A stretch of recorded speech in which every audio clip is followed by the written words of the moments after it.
Voila! Finally done! The most exhausting part of moving mansion was having to rearrange my Birkin collection. But at least my walk-in closet is bigger than my last one, so now I need to pick out the perfect outfit for school tomorrow. First impressions are crucial. This is my favorite fit at the moment, but let's get a second opinion. Mom, Dad, what do you think? Wellstone High's new Queen Bees incoming! Adele, there you are. I bought you a few new items. Ooh, goody. I love surprises. What is this? Mom, are these for the maids? Honey Pie, it appears that well-off residents in this neighborhood have been targeted by a dangerous robbers gang. For your safety, you'd better tone down your outfits, at least until they catch the thieves. I know it's not ideal, but safety first. Come on, Pumpkin. Isn't this shirt adorable? No, it's not. I'm not being seen dead in that rag. My parents were probably just exaggerating. Let's see. It seems some girl had her Hermes bag stolen, another her Cartier bracelet, and some guy his Rolex. No, I couldn't let some crooks take my precious babies. The next morning, I trudged downstairs in those awfully bland clothes. Ugh, they were itchy and smelled so bad. Darling, this will only be for a little while. You're our only angel, and we simply couldn't bear it if anything were to happen to you. Fine. Where's my chauffeur? I want to take the Porsche today. At least that can still save my grand entrance. Absolutely not. If you do that, you may as well be wearing a beacon to attract those thieves. I think it's best if you take the bus. The bus? Before I could protest anymore, Mom kissed me on the forehead, burst into tears, and ran off hysterically. Have a wonderful day, sweetie. Great. So much worrying for me. Now I had no choice but to find the bus stop, wherever that was. I wandered around the corner when suddenly, a deafening scream came from behind me. Thief! Watch out! I spun around to see a guy running towards me, so I immediately sped off. But soon I felt the thief reach me. Terrified, I crouched down, raised my bag. Here, take it! Don't hurt me! But no reply. I peered up and saw the guy was ahead of me and was restraining a bad guy. Turns out he wasn't the thief, and the actual thief wasn't after me. Oops, how embarrassing. Let's just leave ASAP, but I ended up crashing into some flashy car. Are you okay? It's the guy who just caught the thief. I froze. He's so handsome. I was about to reply when the car door swung open, and this angry rich guy stormed over to me. Are you blind? You scratched my car. Pay up. Leave her alone, Bernie. He's handsome and kind, totally different from that arrogant Bernie guy. Turns out he's called Roy. We all go to the same school. Better still, Roy offered to drive me there in his fancy car. What a shame that I bumped into a hottie looking like a mess. If only he knew the real me, he'd fall for me hard. We're made for each other. We even have matching cars. We arrived at school to a bunch of fangirls waiting to greet Roy. Makes sense. He's handsome and oh so rich. What's not to like? Roy told them I was new here, but they didn't seem so pleased to see me. Roy, it's so sweet you're helping out the less fortunate. Ugh, these peasants! If only they knew the real me. To prove to Roy that I was so much better than those other girls the next day, I snuck my designer clothes to school to get changed. When I spotted Roy, I hurried over to dazzle him, but that annoying fangirl Maya interrupted us again. Nice try, new girl, but your knockoff clothes won't impress anyone. You shouldn't judge someone by their clothes. That's very kind of you, Roy. But we both know that only a Chanel girly like me would be a good match for you. Everyone started to make a fuss, but Roy just shooed them away to leave. Ugh, thanks to those wannabes, I'd missed my chance with him.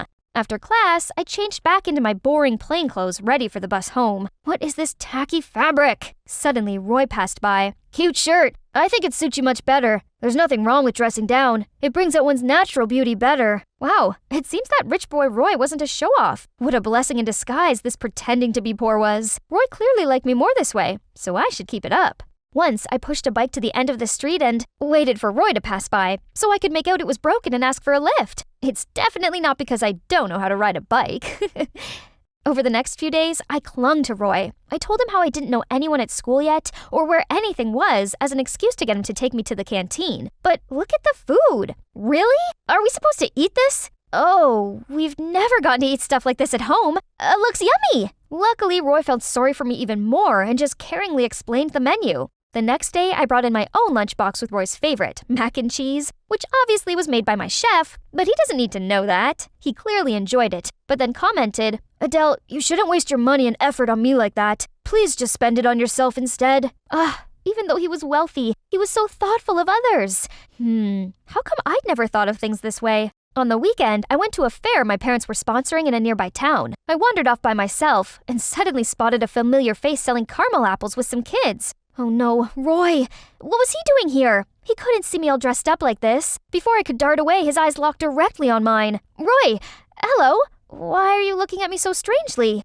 This dress. It's handmade. And, my mom found these shoes somewhere. Enough about me. Why are you here? Oh, I'm volunteering at an orphanage. The kids, they're the ones that grew these apples. Oh my god, could this guy be any cuter? Even though he's loaded, he's so down to earth and humble, and he wants to make a difference. I really have to learn a lot from him. Later, I took the bus back to town with Roy. We continued chatting even after stepping off the bus, but then this convertible pulled up alongside us. Ugh, it was Bernie and Maya. Oh no, don't let her drag you down like that, baby. Where's your Rolls Royce? What's this? Isn't this Chanel's archive? Adele, are you? Yeah, right? This is a fake one. Now, please, leave. I grabbed Roy's arm and pulled him the opposite way. Adele, are you okay discrediting your image in front of Bernie like that? I mean, he's popular and rich. Everyone wants to impress him. I'm not that kind of social climber. He's such a conceited, bossy jerk. Unlike you. Roy seemed touched by my words, as he invited me to go to the grape farm with him next weekend. Okay, so I thought Roy had invited me here for some relaxation and fresh air. I didn't expect to be made to carry out tasks. This was probably his way of challenging me, and no chance I was going to fail it. The workers here are immigrants from different countries, but thanks to my extensive traveling, I know quite a bit of foreign languages, enough to ask them to show me what to do, and it just so happens that my parents are obsessed with vintage wines, so I know my Chardonnay from my Cabernet Sauvignon. Oh, these grapes will make a fine Malbec. Ne sais pas, Pierre? Oh, I taught myself different languages and watched various documentaries to improve my skill set. It's nothing. Later, Roy needed to re-roof the barn, so he climbed up a ladder while I stayed below and passed him tools. But the ladder began to wobble, and he screamed at me to jump back. But instead, I stayed there and held up my arms to catch him. Are you okay? That was dangerous. Why didn't you step away? I couldn't watch you get hurt. Also, to have you falling for me would be everything I ever wanted. We rested in the corner, and that's when Roy told me that he liked me. I think you're one of a kind, but I don't want there to be secrets between us. I like you too, and that's true. We should have zero secrets. So, I want to come clean. My family's actually rich. Super rich. I'm sorry for not letting you know sooner. What about you, Roy? Do you have any secrets? Actually, my parents own this farm. Only the workers don't know about this, so please don't tell them. Aw, humble Roy. He's really the sweetest. He was also very understanding about the reason why I had to hide my true background. Finally, the gang leader of the robberies was caught. Things seemed to be back to normal, and this meant I could publicly go back to being me again. Everyone looked at me with different eyes. Only, Roy didn't seem all that impressed. When I invited him to my favorite restaurant, he told me he didn't like those stuffy places. Plus, he had too much work at the farm. I really wanted to go on a proper date with Roy, but I suppose just being with him was enough. So I agreed to help him out at the farm. As we waited for my chauffeur to pick us up, someone leaped out of a bush and snatched my gold necklace. As I gripped my bare neck in shock, Roy darted after them and grabbed it back. I noticed the robber say something to Roy before he fled. I later asked Roy about it, but he just shrugged it off. The next day at school, a woman in tatty clothes ran in, saying she urgently needed to find her son. When she saw Roy, she rushed towards him. Oh, here you are! I thought something happened to you! Someone told me you were in trouble! Everyone began chattering. Roy, you're wealthy. Why don't you buy your mom some nice clothes? He looked dumbfounded, then muttered, I'm not rich. I lied. What? Why? You always said money didn't matter, but you live in this facade? Roy avoided my eyes, mumbled out a sorry, then led his mom outside. So, this whole time, I didn't know who he truly was? Feeling hurt and deceived, I screamed out that it was over between us. My heart was cracked into two. This was horrible. Then I arrived home to see my parents frantic. Someone had sent them a threatening letter saying, I will come when you least expect it and take what I want. My parents were terrified that something bad would happen to me, so they hired bodyguards to protect me. The next day, a whole squad showed up, and to my utter shock, amongst them was Roy. What are you doing here? What's your scheme? I replied to the advert. I didn't know it was for you. Please, Adele, I need this job. I could really do with the money. I hated that he'd lied to me, but I couldn't be that heartless. So I agreed that he could be my bodyguard, as long as he knew his limit. Having Roy follow me everywhere really sucked. So when Bernie appeared and asked me out, even though I didn't particularly like the jerk, I agreed to it. It felt good to dress up and be taken to fancy restaurants, and it felt even better to see how raging Roy looked. On my way to the restroom, Roy stopped me. Bernie's not who you think he is. Please stay away from him. I put his words down to jealousy and shrugged him off me. If anything, what he said made me even more determined to get closer to Bernie. So when he suggested I throw a party at my mansion for my 16th birthday and invite all my friends, I immediately agreed. The party was great. It's been a while since I was able to have fun and forget about the recent shenanigan for a moment, thanks to Bernie. Wait a minute, bae. I've prepared a big surprise for you. The lights went out, and I waited, wondering what it could be. but it's been a little too long. I called out for Bernie, but nothing. I didn't hear from Roy either. Realizing something was wrong, I found my way inside the house and was suddenly grabbed by someone. Shh, let me show you something. He led me to the garage and I caught Bernie trying to start the supercar. Next to him was a bag full of priceless jewelry. That was fast, but I didn't come here alone. Yeah, but your teammates are already taken care of. Then Roy opened the garage door and the cops rushed in to arrest Bernie. Outside, I saw a couple of other robbers being led away in handcuffs. You again? You can act all high and mighty all you want, but you're no different from me. It turns out, even after the leader was caught, the robbers gang was still alive and well, and Bernie was a member. He only pretended to be rich to fool his victims and provide intel to the gang. Knowing my true background, he's the one who stole my necklace. But the mission failed because Roy stopped him. As revenge, Bernie leaked information about Roy's family. I should have exposed your rich kid facade sooner. I let you off several times out of respect for our close friendship, but you still wouldn't leave me alone. Close friend? Who falsely accused me of theft then? As he was being led away, I suddenly remembered something. What about the letter? Why did you do such a stupid, unnecessary thing? Bernie looked confused and insisted he didn't have time to write insignificant things like letters. It was me. I wrote it. I knew Bernie wouldn't stop trying to steal from you, and I didn't want you to get hurt, so I sent the warning letter for your family to take cover. Roy walked off, but I went after him. What about some accusation between you and Bernie? Is it the reason why you have to live a fake life? Roy explained he and Bernie used to be close friends. Roy was always poor when Bernie's family was a little better off. Roy discovered that Bernie was involved in some petty thefts, so Roy tried to make him stop, but he only took revenge by accusing Roy. Although there was no specific evidence, due to his poor family background, people always assumed that he'd done it. So when Roy transferred schools, he decided to pretend to be rich, so no one falsely accused him again. Oh, my poor Roy.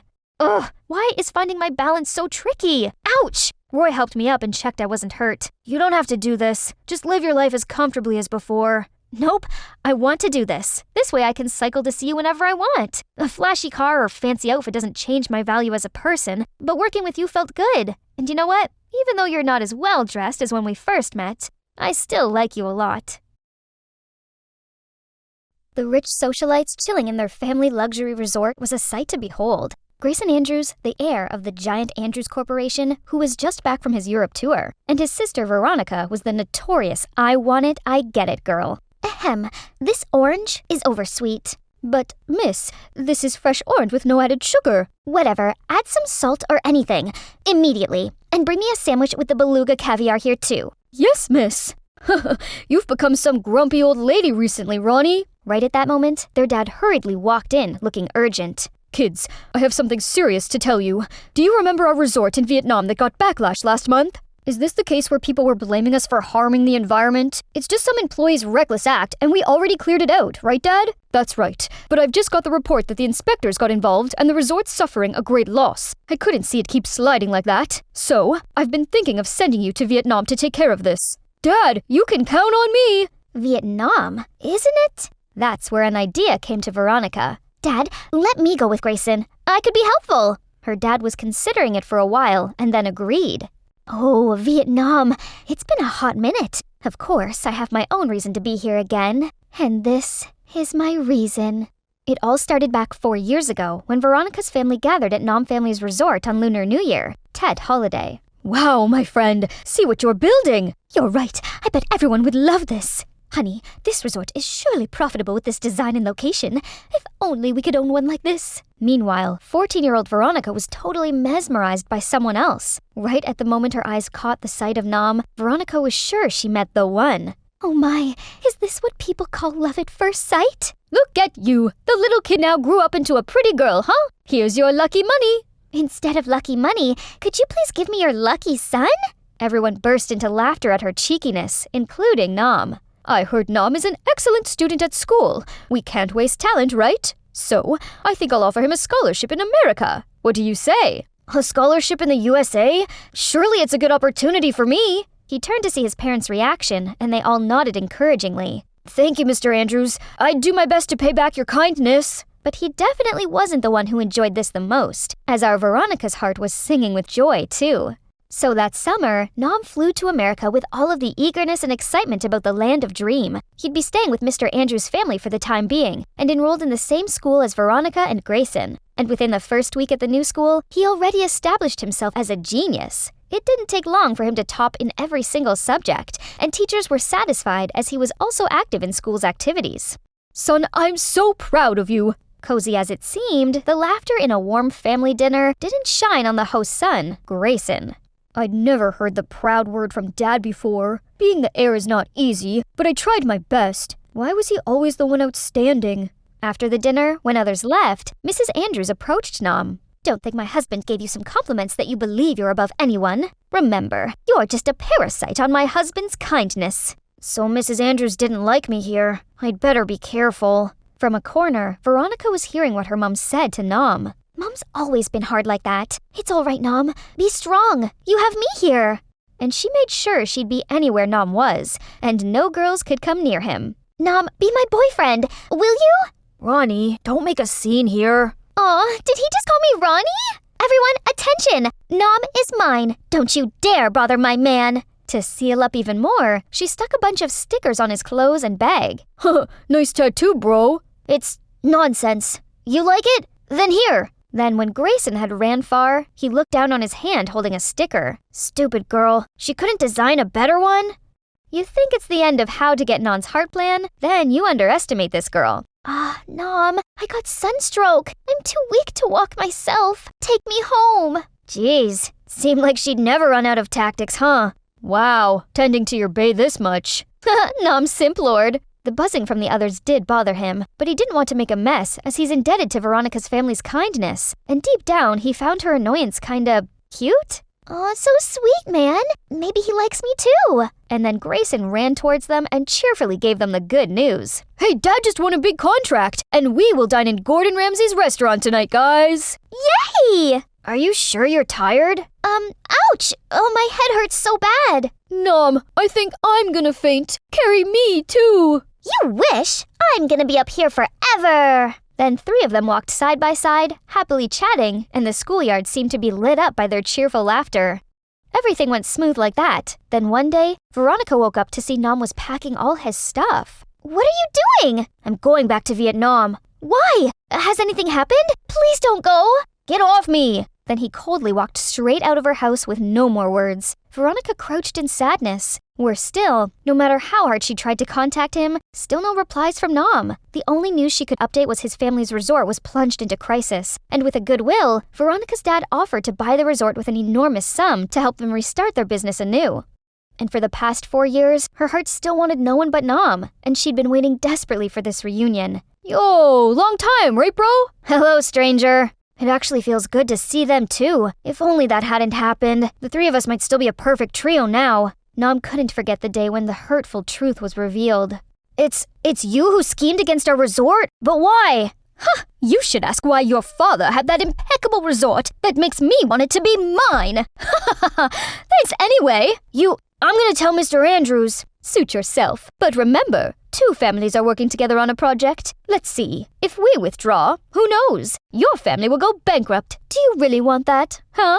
Nom felt rage boiling up his body, but so did the powerless feeling. Right at that moment, he saw Veronica went home and immediately clanged to her mom. Mom, there's a new spa downtown. Does it speak mother-daughter time to you? Of course, hun. Anything you want. They're all the same. Spoiled rich socialites who think they're above everyone. And right in that minute, he realized that he couldn't be here any longer. Xin chào, Nom. How you doing? Do you miss me? But Nom just coldly turned to the other direction. Seems like someone just got ignored. And seems like someone wants a death note. That's fine, he's just being shy. I'd be staying in Vietnam for a while and definitely make him my boyfriend. Nom, you can't run away from me this time. But Nom was such a workaholic, and with Veronica's presence, he's stuck in the office even later. At this rate, how am I supposed to seduce him? There is the only way. After that incident, Nom's family managed to build a small hotel, but attracted a great influx of tourists. That afternoon, Veronica came there, then barged into the office room. Oh, hi! Hello. Hi. Dad told me to go here and learn some business, but Grayson doesn't give me anything. Please let me help you here. What do you want now? Nom just wanted some peace away from Veronica, but things didn't go that way easily. Come on, son. Do you remember when our family had a hard time? Veronica's family was willing to help us. Help our butt, Dad. If only you knew. Okay, but don't make a mess here. The day after, Veronica had the first working day at Nom's family's hotel. Mangosteen? We don't have this in America. Hey you, bring me more. Hey guys, can you bring the sunshade here? I'm not wanting to be a burnt squid. Didn't you tell me you wanted to learn? Get off your butt! Then Nom gave her loads of errands that she hardly had time to breathe. Jeez, I don't need to lift a finger at home, and now I'm folding blankets? The world is getting crazy! Then she shook off the bedsheet, but somehow the towel covered her head like the one in a ghost story film. Woo! Let's see. 1, 2, 3, 1, 2, 3. I'm sexy and I know it. Little did she know, there was someone who couldn't hide his smile watching her fooling herself. She hasn't changed much. Hey, what you doing? Do it properly! Later, Veronica was dragging her aching body back to her family's resort after her first working day. Oh, I can't feel my hand anymore, and my feet hurt running around. Stop whining, Ronnie. It's nothing to what I've done today. Planning the strategies, promoting the services, blah, blah, blah. Grayson turned around to see his sister already sleeping like a log. He gently put the blanket on her when he received a phone call from Mom. Hi, Mom. I'm doing just fine. No need to worry. Hey, I heard Nom's family's hotel is doing good, right? But right at the time our resort suffered? Coincidence can't explain this properly. Grayson, I'm sure he planned to get this revenge for the past thing. I don't think he's that much. Anyway, Mom, you still hate him after those years? I hate your dad always comparing you with him. This low class will never be on the same level with my son, right? What Mom said didn't stay still in Grayson. It's true that Dad always regarded him more than me. Even when he's gone back to Vietnam, Dad still talked about Nam being this, Nam being that. Next morning, Veronica got up and freaked out that she'd overslept for more than 2 hours. When coming to the hotel, she received a glaring look from Nam and a long list of errands that seemed not to end. Gosh, I have to do this for how long? Finish it, and we're going out for lunch. Hearing that, Veronica diligently cleaned every corner of the hotel, making sure no single speck of dust left. Yay! Let's go for lunch! Huh? But why you're here as well? Happy being the third wheel? Then they went to a local store selling chicken rice, which was definitely out of Veronica's expectation. What the heck? Eating on the street? Nom, I don't like this place. I'm sweating like a dog already. Go to some restaurant and treat me with beefsteak. If you don't like it, then don't eat. No worries, I'm gonna take care of her plate. Come on. Okay, but you have to feed me. Feeling others' eyes on him, Nom had no other choice but to act along. At the first spoon, Ronnie didn't expect the taste explosion of the soft and tender chicken, as well as the gravy and rice. She immediately dug in the plate and finished in seconds. Slow down! No one takes your food. Then he gently wiped out the rice on her cheek, making her heart skip a beat. Later, Veronica and Nom took a stroll around Han River. You ask about Grayson? Veronica successfully cut the tail and made him stay still in a coffee shop. Ow! Vietnam summer is definitely like a giant oven. Aha! How about the classic move? Then Veronica wobbled like a jellyfish, aiming to fall into Nom's arms. But he suddenly walked away, leaving her landing face right on the ground. She scrambled up to see he was already chewing the fat with some random girl over there. Veronica immediately stormed in like a crazy bull towards the girl. Hey, who are you? I'm Nom's girlfriend. You better stay away from him, or else. Sorry. See you next time. Then Nom hastily dragged her away. What are you doing? She's not the one you could mess around. She's my biggest partner. Is that so? I'm sorry. You, go back to work. Right now. Then Nom caught up with Grayson at a coffee shop by the river. My sister is a little annoying, right? As her brother, I do apologize to you. She's fine for the most part, but sometimes... Yeah, you know. I don't know what to do with her. There's always an answer for everything, bro. The next day, Veronica came to Nom and saw him about to go somewhere. And as usual, she insisted going along with him. Enough! Stop goofing around! But I like you! You know that! Right at that moment, a girl walked over to them. Babe! Immediately, Nom turned around and pulled her in his arms. Here you are! Then he kissed her on the lips, and Ronnie was frozen in her spot. But I like you! You know that! Right at that moment, a girl walked over to them. Babe! Immediately, Nom turned around and pulled her in his arms. Here you are! Then he kissed her on the lips, and Ronnie was frozen in her spot. Who is she? I forgot. She's Chi, my girlfriend. Hello. What? You're lying! If you have a girlfriend, I must have known! Just want to keep my personal life and work life separate. Cryptic much? Then Nom and his newly announced girlfriend walked off, leaving Veronica behind with a broken heart. But I've liked you first! So my love since I was 14 had withered even before it started to bloom? Turns out I was just fooling myself all this time. That night, Veronica couldn't sleep a wink. It was too painful for her to face the truth, but she couldn't help showing up in Nam's hotel the next day. But little did she expect that since that day, Chi was everywhere in the hotel and literally clinging to Nam. Oh, bae, sit down here. You've been wandering in my dreams enough. Your legs might get hurt. So you come sit here too. I'm afraid I have a serious vitamin D deficiency, because I was far away from you, my only sunshine for the whole night. And that only made Veronica filling in frustration.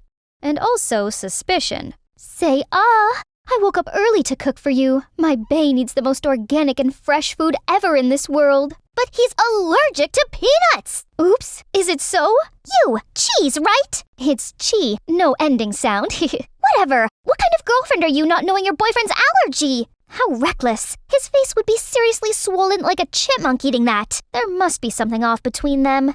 Hey, how did you guys meet? We met in Dalat. Right, on a business trip, Thursday, September 21st, last year. It doesn't need to be that detailed, does it? The next day, Nam's hotel was throwing a small party within the staff. It was fun, but seeing the lovey-dovey couple was only a bug in the eye to Veronica. So she left for some fresh air, and when returning to the main hall, Veronica overheard Chi talking on the phone with somebody. I got what you want, bae. You're right. This guy Nam has nothing besides being rich. What? So she just used Nam for money? What a snake!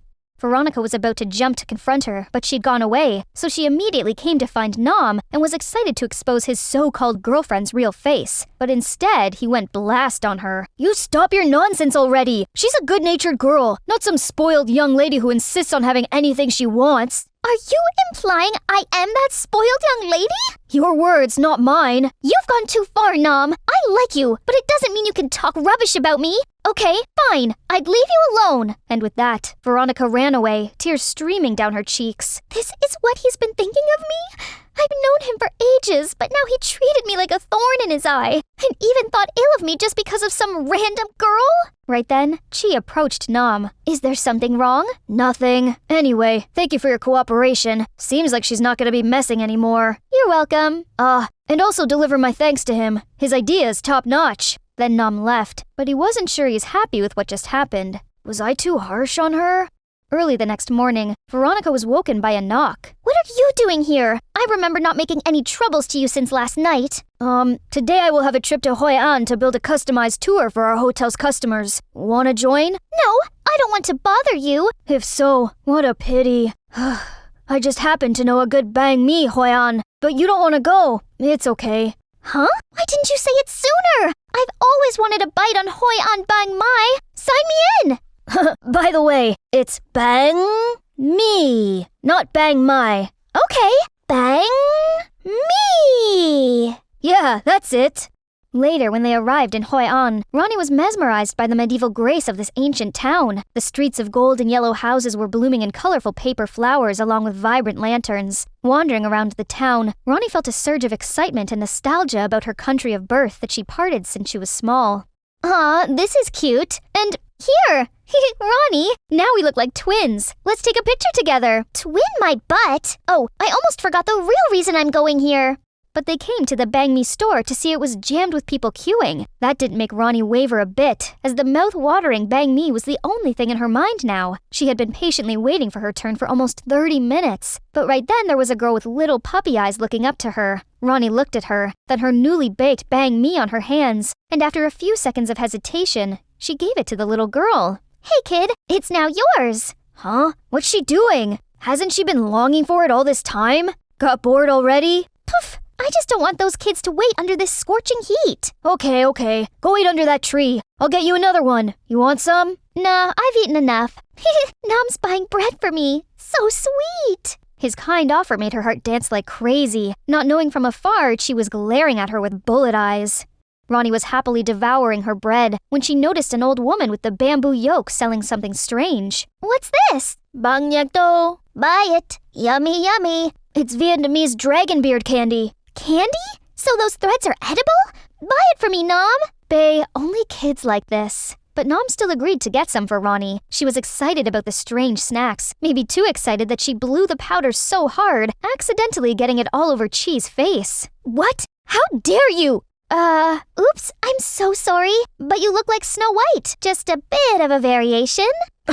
Are you okay? Oh, I'm okay. Super okay. No big deal, sis. Do I look okay to you? I think she's not some kind of sweet girl she seems to be. Just wait and see. I'm gonna expose you. And you know what? If Nom wasn't here, today would be your end. Later that night, she secretly went outside to meet someone. How shameless she is! The audacity of her acting flirty with someone having a girlfriend? I'm afraid she would mess up our plan, hun. If so, we'd better hurry up. I know what to do. The next morning, seeing no one around, she snuck into Nom's office and rummaged everywhere. Gosh, this clean freak! Where would he keep the documents? Then a mysterious drawer in the shelf caught her eyes. She was about to crack it when Nom's assistant walked in. Hey, what are you doing here? It's not a place you can easily walk in like this. Then do you know who I am to speak disrespectfully like this? I'm your boss's girlfriend, so I can go to his office whenever I want. You guys, stop! Miss Mai, you can retreat now. When the assistant left, Nom looked around his office, now turned upside down for some reason. Gee, can you tell me what you're doing in my office? Nothing. I'm just looking for my purse here. And you've just embarrassed me in front of your employee while you're supposed to protect me. Then a big falling out broke between them, and right at the time, Veronica was passing by and heard their lousy arguments. Ooh, what's this? I said it right. Everyone knows they're not for each other just by looking. See? They're already beefing each other fiercely even before I lay a finger. Then I had to remind you that you're just my fake girlfriend. Please know the boundary here. Fine, your fake girlfriend will go. Let me see how you deal with your tail. Isn't the purpose of hiring me to chase off Miss Annoying Veronica? Mind your words. You need me more than you think, sweetie. Veronica was shattered into pieces with the information she just got. So nothing's going on between them for real. But Nom hates me this much? To even hire a nobody to be his girlfriend? Just to get away from me? What did I do wrong? That night, Ronnie was crying to sleep with an aching heart. Days after, she locked herself in a room and buried in blankets with the haunting thoughts she couldn't brush off. Nom texted to ask about Ronnie, but now she didn't want anything to do with him. It was not until Grayson knocked the door that Veronica sluggishly got up. Ronnie, are you okay? I'm fine. Just leave me alone. What do you mean, fine? Look, your eyes are swollen like golf balls. Nom asked me about you. Hey, are you two fighting? Just go! Ask about me? Drop it. I'd better not trouble Nom no more. Guess I'll go back to the States now. As saying, she immediately packed all her stuff and booked the flight at night back to home. On the way, she saw a familiar figure. Chi? What is she doing here at our house at this time? Bae, I'm here, and I brought you the thing you asked me to find in Nom's office. It surely could help our plan. Sensing something off, Ronnie followed her to a dark alley, where Chi set up a meeting with her mysterious partner. See what you got, my sweet pie? Veronica couldn't believe her eyes. Her brother and her crush's fake girlfriend were hooking up? What the heck happened here? You and her? Grayson and Chi looked stunned. Why are you here? It is as important as what I'm seeing right now? Better have a good explanation for this. They exchanged their looks, and Grayson finally gave in, telling everything to his sister. Okay, Ronnie, listen carefully. It's me who suggested Nom to have Chi as his fake girlfriend. Actually... What? But you two? Yes, she's my baby girl and he has no idea. But what for? For his master plan, sis? It's time you know the truth. You still remember why we're in Vietnam, right? Our resort is having a hard time, and it's all because of Nom. This resort once belonged to his family, but their poor business skills only plunged this lucrative business into chaos. And when our family revived the resort, he got jealous and did everything to put it down again. This little ungrateful brat. No! Nom isn't that person! Don't defend him. Don't you see when our family had a scandal? His hotel was suddenly doing better than normal? No way I let that slide easily. It proves nothing. You cannot accuse someone without any evidence. Fine, you want evidence? I'll find it for you. Meanwhile, if you can't be helpful, then don't sabotage my plan. Deal! I'll leave you 1 week, and during that time, you're not gonna do anything dirty against Nom as well. The siblings set themselves in a different side on this manner. Grayson was leaving with his girlfriend, while Ronnie was standing here, trying to process everything. It had been such a hard time full of news and truths to her. Yes, the Nom I know would never do such a thing, and I will stay here to prove that my brother has been wrong about him. I hope so. Bae, don't you really let this slide just because your sister said some stupid words, do you? No way, Bae. You know how stubborn my sis is. I only agree so that she could leave us alone. The plan sticks, Bae. The next morning, Veronica went back to work at Nom's hotel as if nothing happened. Oh, you're here? I thought I forced you too much that you dropped already. No, I'm fine. Who do you think I am? Considering me a bug, and now he even thought I'm a quick quitter? Full combo, huh? Right then, Chi suddenly appeared, then threw her arms around Nom's neck and kissed him on his cheeks. Hi, Bae! What can I help you with today? Oh, hi, Ronnie. Long time no see. Seeing Chi acting shamelessly loving around Nom in front of Ronnie when she knew all the truth even irked her more. Can't underestimate this snake. What is she scheming? I'd better watch out on her. Later that day, while working near the kitchen, Veronica spotted Chi doing something fishy. Seeing Chi acting shamelessly loving around Nom in front of Ronnie when she knew all the truth even irked her more. Can't underestimate this snake. What is she scheming? I'd better watch out on her. Later that day, while working near the kitchen, Veronica spotted Chi doing something fishy. Hey, what you doing? Nothing. Veronica immediately bent down to see a wrinkled food package in a bin nearby. What? The expiration date was 2023, a year ago? Hey, why do we still have expired food here? Oh gosh, but is it ice cream that room 302 asked for? Right away, Ronnie asked the staff to check all of the food orders and rushed after the food trolley which was set to arrive at room 302. The news was soon to reach Nom, so he sprinted to the guest room to see Ronnie was already there. Excuse me, miss. On behalf of the hotel, I do apologize for this inconvenience. It's on us for not training our staff well. I'll be talking to her now. Then he dragged Ronnie into the corner. You're ruining others' efforts due to your irresponsibility. Don't you see? If you can't do it properly, then do nothing. His words were like thousands of daggers pierced into Ronnie's heart. Okay, now I got it. In his eyes, I was only that, shallow. Suddenly, the guests came near them. Excuse me, I know you're teaching your staff and it's not my business to interfere, but this girl wasn't the one who delivered the food earlier. But she came here and sincerely apologized to me for what she didn't do, which is much appreciated. You should reward her instead. Hearing that, Ronnie couldn't hold her tears and ran away. Ronnie! Veronica! Sorry, I gotta go. Our manager will talk with you soon, and the hotel will offer some compensation for your trouble. Gosh, my anger got the better of me, and I hurt her once again. Where are you, Ronnie? I was too dumb to keep chasing after him like a fool, while he didn't bother to care, and even wanted to kick me out. Okay, fine. I'll go as you wish. In the blurred vision due to teary eyes, Ronnie spotted a smirk face of Chi, the one who's behind all of this. If it hadn't been for my brother and 2 families, I would expose you already, you snake! That night, Ronnie didn't want to face Nom at the hotel, so she ran to Hoai River for some fresh air, and in front of her eyes was Hoi An with a different charm. At night, when the dark covered everything, colorful lanterns were lit up, stretching the sparkling lights in every corner of the ancient town. But the splendid view didn't color her any happier. She was glumly dragging her feet on the sidewalk when she spotted an old woman sitting on the edge of a riverbank selling floating lanterns, and her hands were shaking when she was trying to light them up. Let me help you, okay? Then she sat down and helped her kindle the candles and deliver lanterns to buyers. Seeing their faces beaming with the flickering candle lights made Ronnie unconsciously smile. It's like everyone whistles their dreams in lanterns and has the river give wings to the wishes to fly high and far away. Ronnie was immersed in her own thoughts when she accidentally burned herself. Are you okay? What? Ronnie, listen, I came to apologize to you for the misunderstanding this afternoon. I should have listened to you first. Let me help you. Don't frown like that, or you're gonna be some wrinkled old woman soon. Hey, hello, Earth to Veronica. Alright, let me show you around. We only have tomorrow here before returning to Da Nang. You will regret it if you don't go. Come on, I beg you, okay?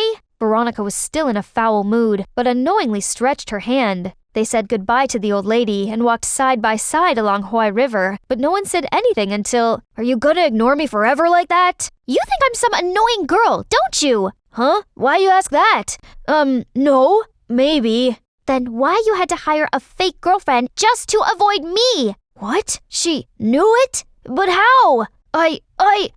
I'm sorry. It was the reason at first, but it turns out I was wrong about you. You have a good heart and don't deserve those things. Maybe it's too late, but I'm sorry again. I should have thought it through first. What makes you think of me like that? It's like years ago. You suddenly slammed a door in front of me without a word, and then now turned indifferent and hateful to me. Why, Nom? Something happened, and I'll tell you when time feels right. Please trust me. I never hate you and will never. Please tell me, what should I do for you to forgive me? I don't know, but maybe... Padalo. Or here they call it Dap V, right? Yes, I want to try Dap V, but we're not done here. Okay. The next day, Nom took Ronnie to Padalo as promised. Okay, Dap is riding, V is the duck. But But wait, it's clearly a swan. Why? I don't know either. Vietnamese is complicated.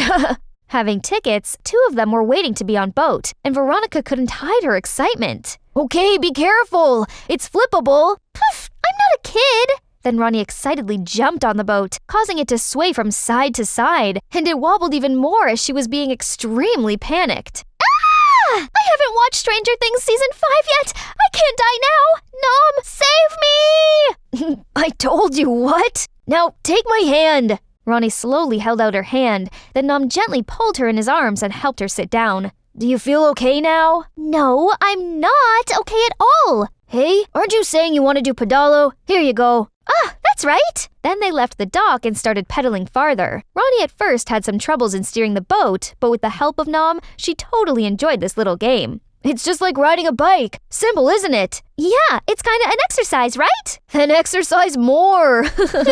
And with that, they even raced against each other enthusiastically and went to the middle of the lake without knowing. Hey, why suddenly stop? I feel my legs are gonna leave me soon. Then suddenly, rain started pouring down, and the boat started tottering. They looked around to find that the other boats had already returned to the dock, leaving theirs alone here. Oh my god, we had to pedal fast to the dock now! Hey, together! 1, 2, 1, 2. But the strong wind made the boat even more wobbly. Just wait here until the rain stops. What? I couldn't just wait here! Anyone? Help! Help! But Ronnie's attempt clearly turned in vain, as it only invited more people on the shore taking pictures and recording them. After a while, everything was quiet before Nom broke the silence. Do you still recall that day back in secondary school? We snuck outside to buy a new flavor of our favorite bubble tea. It was raining hard, just like today. You still remember that? Right, that day we were soaked like rats, just to be chased by a dog, and we ended up dropping bubble teas on the road, and even got scolded by teachers. Then the 2 of them kept talking about the good old moments together, without noticing the rain had abated since when. Soon after, the safeguard appeared to help them return to the dock. About Ronnie and Nom, they might get wet, but more than that, they were soaked in the fresh emotions towards each other. Nom, let's call today Duck Day. And on this day, June 6th, every year, we're gonna do pedalo again. Sounds fun. That night, someone uploaded photos of them on the lake on the internet. It naturally became the meme of the day and received thousands of reactions. Those comments are so funny. Nom, you read it? But not as funny as your face. Then every night after, they kept texting each other, and it was always dawn when they finally said goodnight. Is it too early to think about our firstborn child's name? No way Nom would do anything to harm my family. But what should I do to convince Grayson? I've been wrong about her all the time. It was stupid of me to project my hatred towards her mom to her. Seeing this, Grayson and Chi surely didn't take it well. Bae, what are we supposed to do now? Just one more step away. Early the next morning, Grayson met Ronnie for some negotiation. My baby sis, our plan needs your little help to be kicked off. No way I help you! Stop your silly crush. Do you really dare to betray your own family just for some jerk? Says you! I gave you 1 week to find evidence, and now what you've got? Nothing, apart from some dirty tricks you pulled on Nom. Tell you what, I'm out! Grayson, what now? We don't need her. I have another plan. A few days later, Nom's hotel suddenly got back out at night, but it wasn't the only thing out of his expectation. Call technicals to check the grid now! Hey you're boss here, right? Yes, ma'am. I apologize for the accident. It might just be some minor technical problems. Please come back to your room. The electricity will soon return. Patient? How could I be patient when your staff humiliated me? What, ma'am?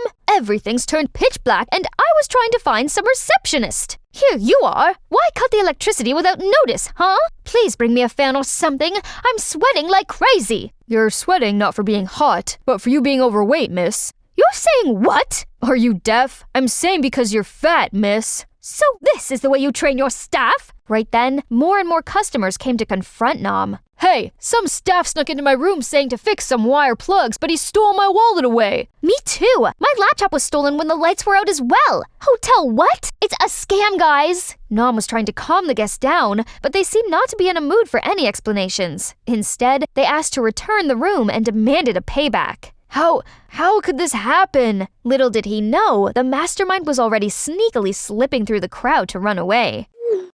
That's it. And now let's see how that jerk deals with this. Nom tried to track down the staff, but he was nowhere to be seen. The hotel was plunged into turmoil. Orders came in few, and the reputation was seriously in ruin. Ronnie couldn't bear seeing that. It's definitely Grayson who's behind all of this. He's my brother, but he's wrong this time. Even if it's true Nom wanted to harm our family, there's many other ways to confront this. And she meant it. She came straight to find Grayson. It's you, right? What are you talking about? Don't act innocent. It's you who set up the Nom's hotel incident. Yes, it's me. So what? This little brat has no skills in running business anyway. I just helped him realize it sooner. You have to admit this and return the prestige to Nom's hotel. Huh? Are you dreaming, my little sis? Oh no, my big bro. I'm sorry to tell you that actually, I've already recorded our conversation. If you have no guts to admit, then let your little sis do it. Hey, I don't know anything about this. Don't drag me into this. Bye. Why do you do this? I'm your brother. That's why I want you to understand we couldn't take revenge by revenge. Jesus, did that jerk cast a spell on you or what? Why now you still blindly trust him? It's him who made our resort stumble.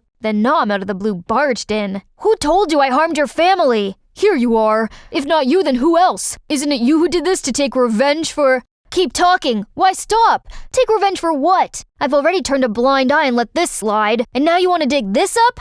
Okay, fine. That's when Ronnie knew all the truth about her mom's scheming on taking Nom's family's resort for her own possession. That's also the reason why that day he coldly left her without a word.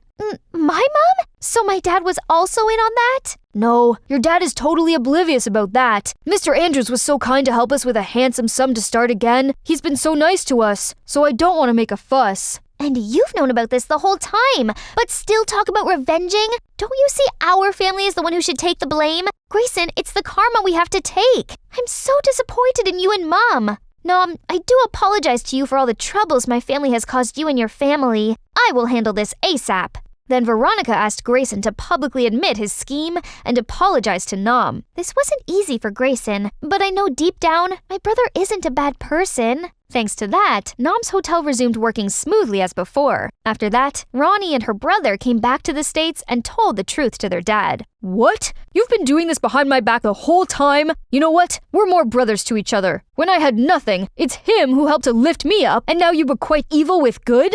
Mrs. Andrews was perplexed, as this was the first time she saw her husband this mad. She admitted her wrongdoings, and a few days later suggested they come back to Vietnam to apologize to Nom's family. And of course, they couldn't believe in what they were just told. They kept silent for a while, then... To be honest, this news is totally strange to me. But it's all the past now. Let's end here once and for all. And after everything, the siblings finally found themselves on the same side in the matter. I was about to tell you before, but not until now do I have courage. But thank you, Ronnie. You might not believe it. If it hadn't been you and the recording, I might not have been able to awake from the nightmare of revenge and then admit my wrongdoings. I was foolish to let hatred and jealousy cloud my judgments and act silly. But thanks to Nom's big heart and your righteousness, I now learn my own lessons. And hey, he might be a good brother-in-law, sis. How could it happen when our families and me alone caused too many troubles to his family and him? 2 years later, now Veronica's worked for her family business as Grayson's assistant. One day, when going back to home after a tiring working day, she got a message from a strange number. What's this? This is creepy. Anyways, today is June 6th, so what? Oh my, is it... Veronica hurriedly outside to see Nom already there, holding a big bouquet. Ready? Ready. Why you suddenly... Oh no. See, what takes you so long? Oh, pardon me, princess. It's hard to find a pedalo, a true Dap V in the States. I was tidying up my room when a call came through. Oh, my big sister! She lives with Mom, so I've not seen her in a year. Blair! It's been a hot minute. How have you been? Hi, Kiernan. Well, not so good. Mom left. Oh no! What happened? Then Blair told me it's due to Mom's debts. She had run away from the loan sharks and left my sister behind. That's awful! So I told her to come to Portland and live with us. She agreed to come, but then I realized that Blair staying here wasn't really down to me. Oh well, it's not like I could leave her in danger, right?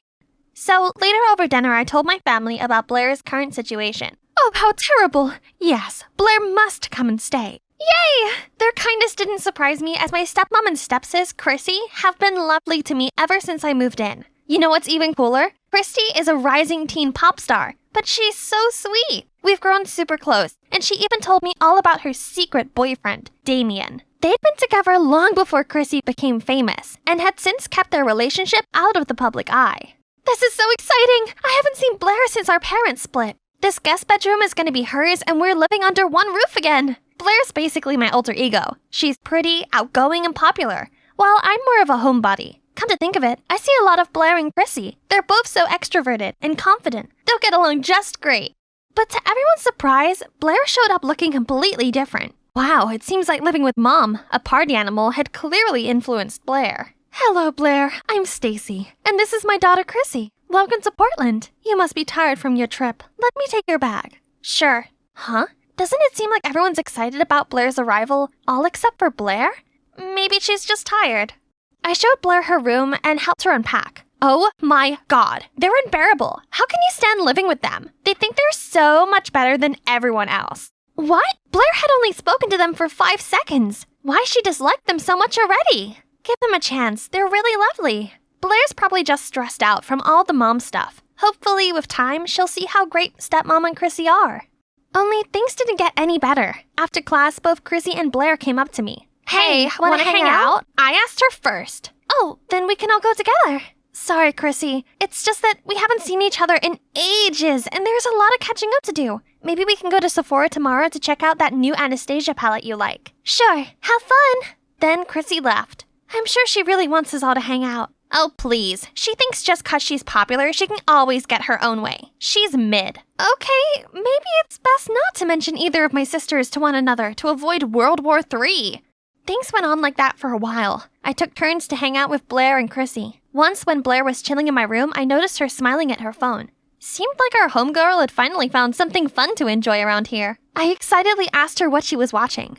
Look, isn't he cute? He goes to our school also. Wait, no, it can't be. That's Damien, Chrissy's secret boyfriend. If Blair learns that the girl she hates is her crush's girlfriend, all hell will break loose. I think I'll ask him out. Really? He's so popular, he must have hundreds of girls wrapped around his finger already. Besides, what if he's not into you? You'll only be rejected and get hurt. What do you mean? Am I not pretty enough? Oh, I see. You think that a popular guy like him is only suitable for your famous, fabulous other sister, Chrissy, don't you? No, that's not what I mean. You're gorgeous. In fact, out of his league. You deserve a guy who has time just for you. So why bother competing for attention from someone like him? Okay, thanks. But he's my type. I'll ask for his number Monday morning. Oh no, I just accidentally encouraged Blair to ask out Chrissy's boyfriend. I can't reveal that Chrissy and Damien are secretly together, but I can't let Blair steal someone else's boyfriend either. What a mess. I tossed and turned all night. Then when I woke up, I decided I'd just have to make Blair stop liking Damien. I don't condone catfishing, but right now it's the only way.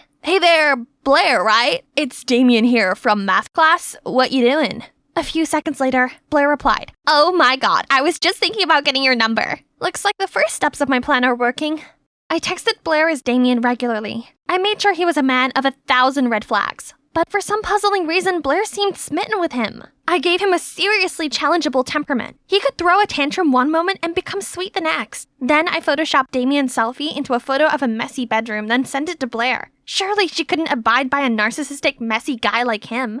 I'm so sorry, Damien, but I have to save my family. Huh? What? She sent back a picture of her room being messier than ever. She's always the clean freak around here. I had to see with my own eyes.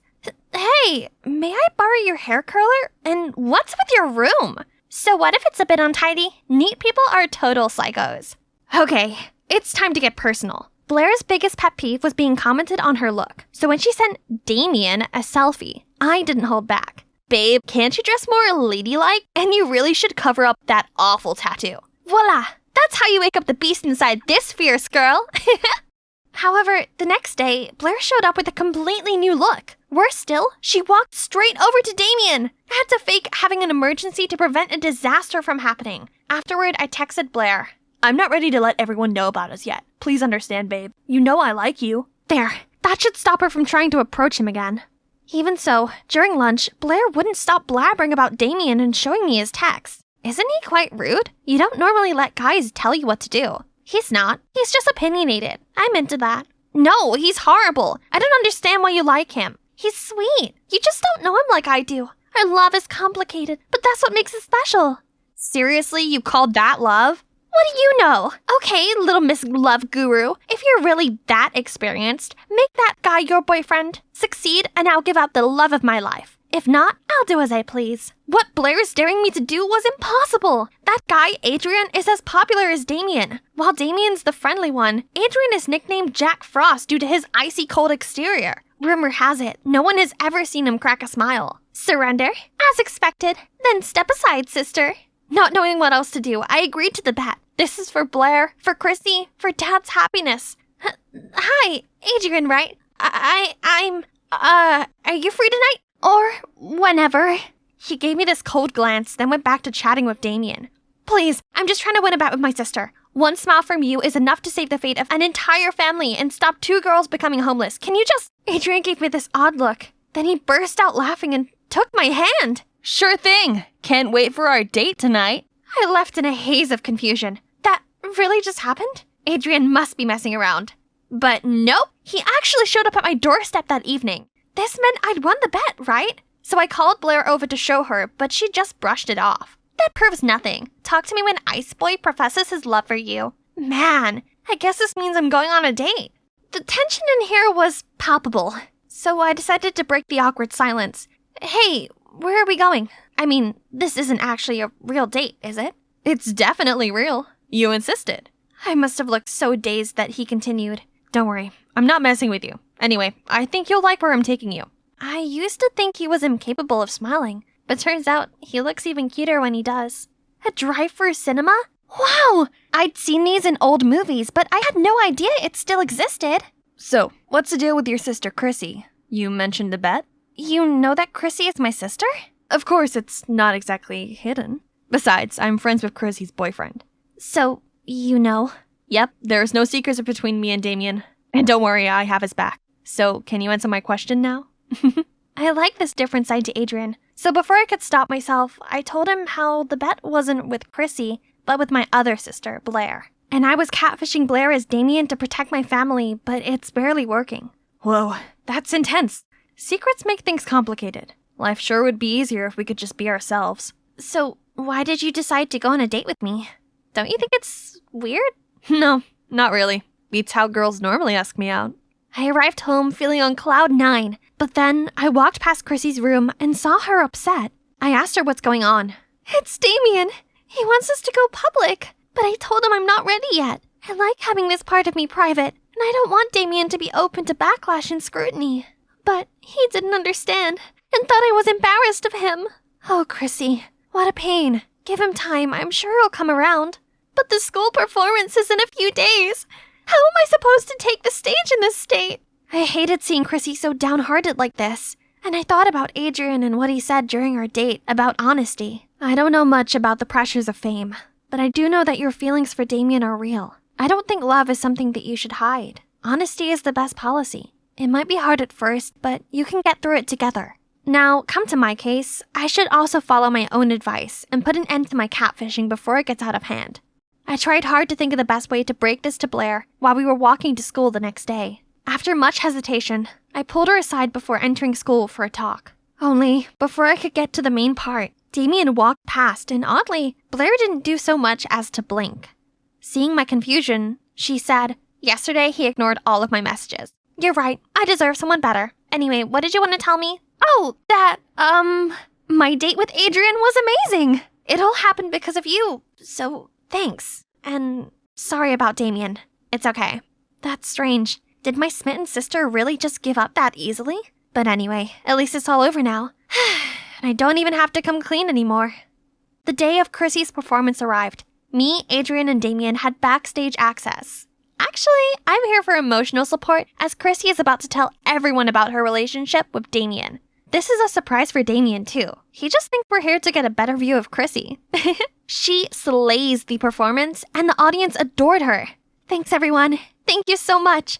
Actually, today is an extra special day because I have something. But suddenly Blair stormed onto the stage and snatched Chrissy's mic. How about making it even more special with this breaking news? Everyone, she's had a secret boyfriend all this time. She made the poor guy hide in the shadows so she can keep her squeaky clean image. She's lied to you all for years. Is someone like that worthy of your support? Blair ran off as soon as she finished. Boos start coming from the crowd. Many people began commenting on the situation in true TMZ fashion. What is this, 2009 VMA? No way! My Chrissy is taken?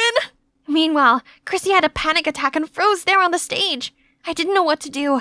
Neither did Damien. Luckily, Adrian kept calm and grabbed the walkie-talkie, connected to Chrissy's in-ear. Chrissy, listen to me. In times like these, there's only one way out, and that's confronting the truth and taking back the narrative.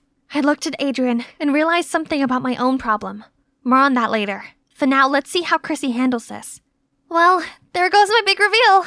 Yes, I'm in a relationship, but I only kept it quiet because I wanted to separate my personal life from my professional one. Being a public figure and a teenager at the same time is not as easy as you might think. So I didn't want to drag my loved one into that life too soon. On reflection, maybe this wasn't the best way to deal with this. I won't hide anything from my fans anymore, and those who truly support me won't judge or speak badly of my decision. Everyone, I want you to meet Damien, my boyfriend. The audience went wild. Aw, this is so cute.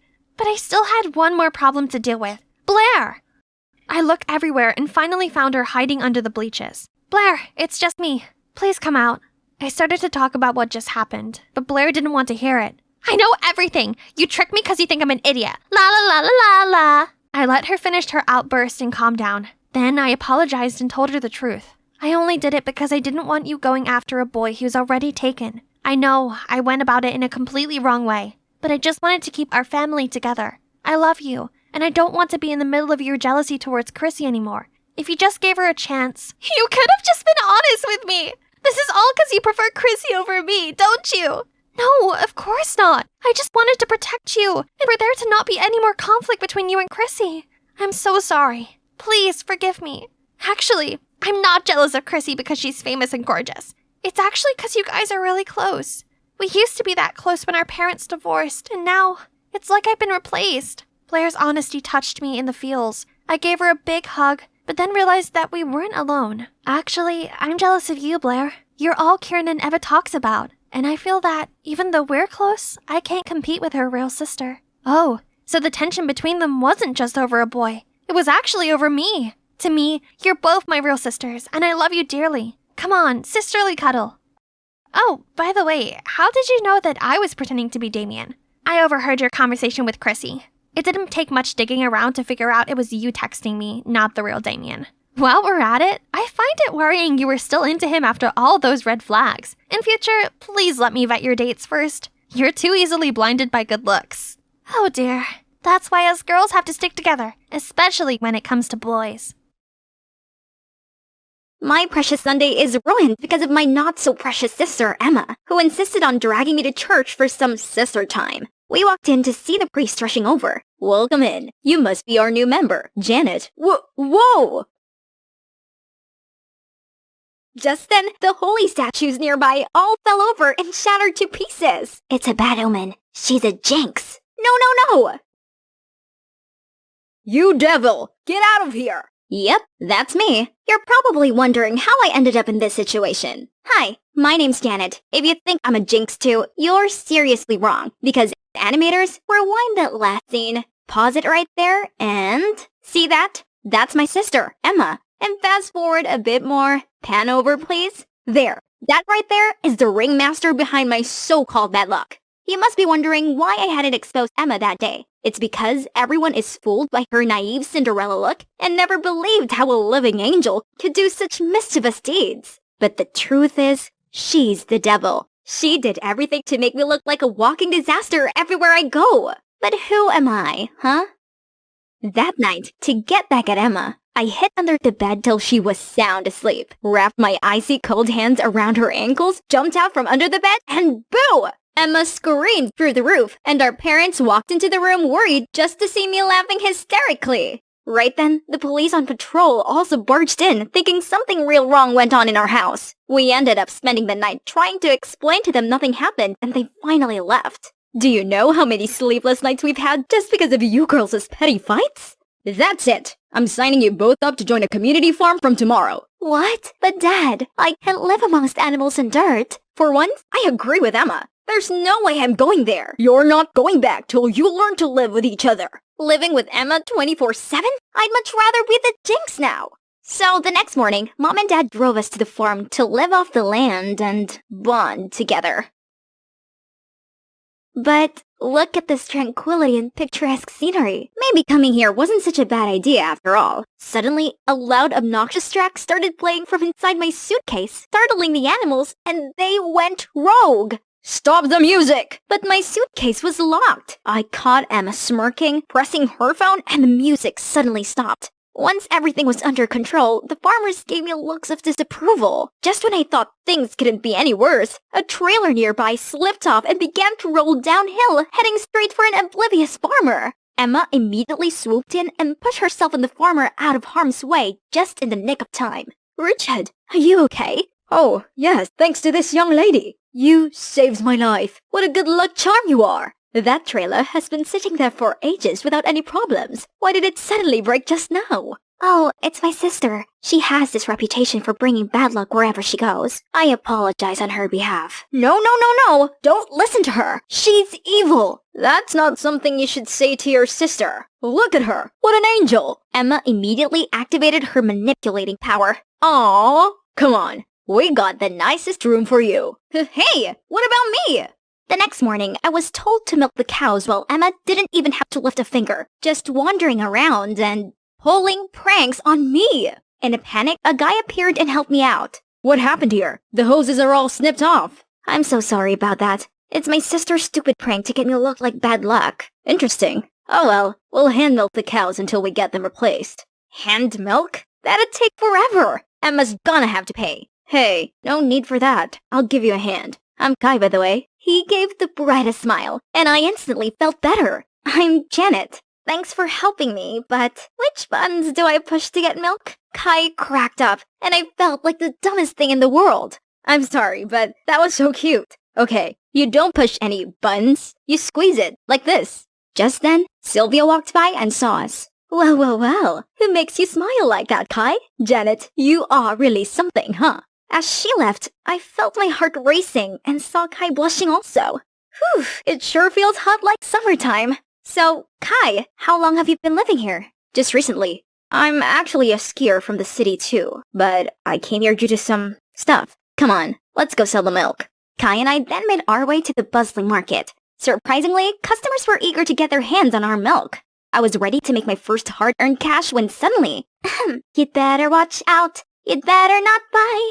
Better not drink this milk right here. Jinxie Janet's coming to town. The crowd buzzed with concern over our milk. Actually, I thought someone else was a jinx. You see, our milk is especially fresh today, all thanks to my good luck charm, Janet. She and I worked all morning to milk the cows by hand. Thanks to Kai's words, the crowd was excited again. Just like that, we sold out in just a few hours. Woohoo! But when we got home, people started praising Emma for bringing good luck to the business. Actually, it was Kai and me who milked the cows, and more thanks to Kai who did most of the heavy lifting. She has nothing to do with this. The room suddenly felt awkward and people started to look away. Only Sylvia cared to acknowledge us. I see. You two make a great team. What about us? I think we'll make a better team. Get off of me, you creep! Ouch. Feisty. Oh my gosh, are you okay? Why are you acting like such an animal, Janet? I'm alright. She may be a bit cold right now, but she'll warm up to me in no time. Right, princess? Emma immediately gave me a death stare. Aiden, why are you here? I'm here for you, brother dearest. Mom and Dad are worried sick back home. Holy cow, these two are related? But they're nothing alike. Well, it does explain why their tension was scorching up the room. Stop it, you two. Always with the bickering. It's getting late. Janet, will you go and lock the barn door? Oh yes, definitely. But before I reached the barn, a hand suddenly pulled me back. Keep your claws off of Aiden. He's mine. Oh, I see. You're smitten with him, huh? Well, too bad, 'cause he seems to like me instead, sister. How dare you? Emma dashed ahead of me towards the barn, turned all the lights on, blew on the deafening whistle, and the sheep went wild again. I desperately tried to stop the panic herd, but no use. Only when the farmer showed up and let the shepherd dog do his job was the scene under control. This is all your fault. You bring us nothing but bad luck and chaos. That's not true. I was trying to help while this was Emma's doing. Stop with all the blaming and start learning some manners, will you? I was stunned. Behind Richard, Emma grinned slyly. She won this time, but not for long. 'Cause how about I steal Emma's crush, aka Aiden, right in front of her?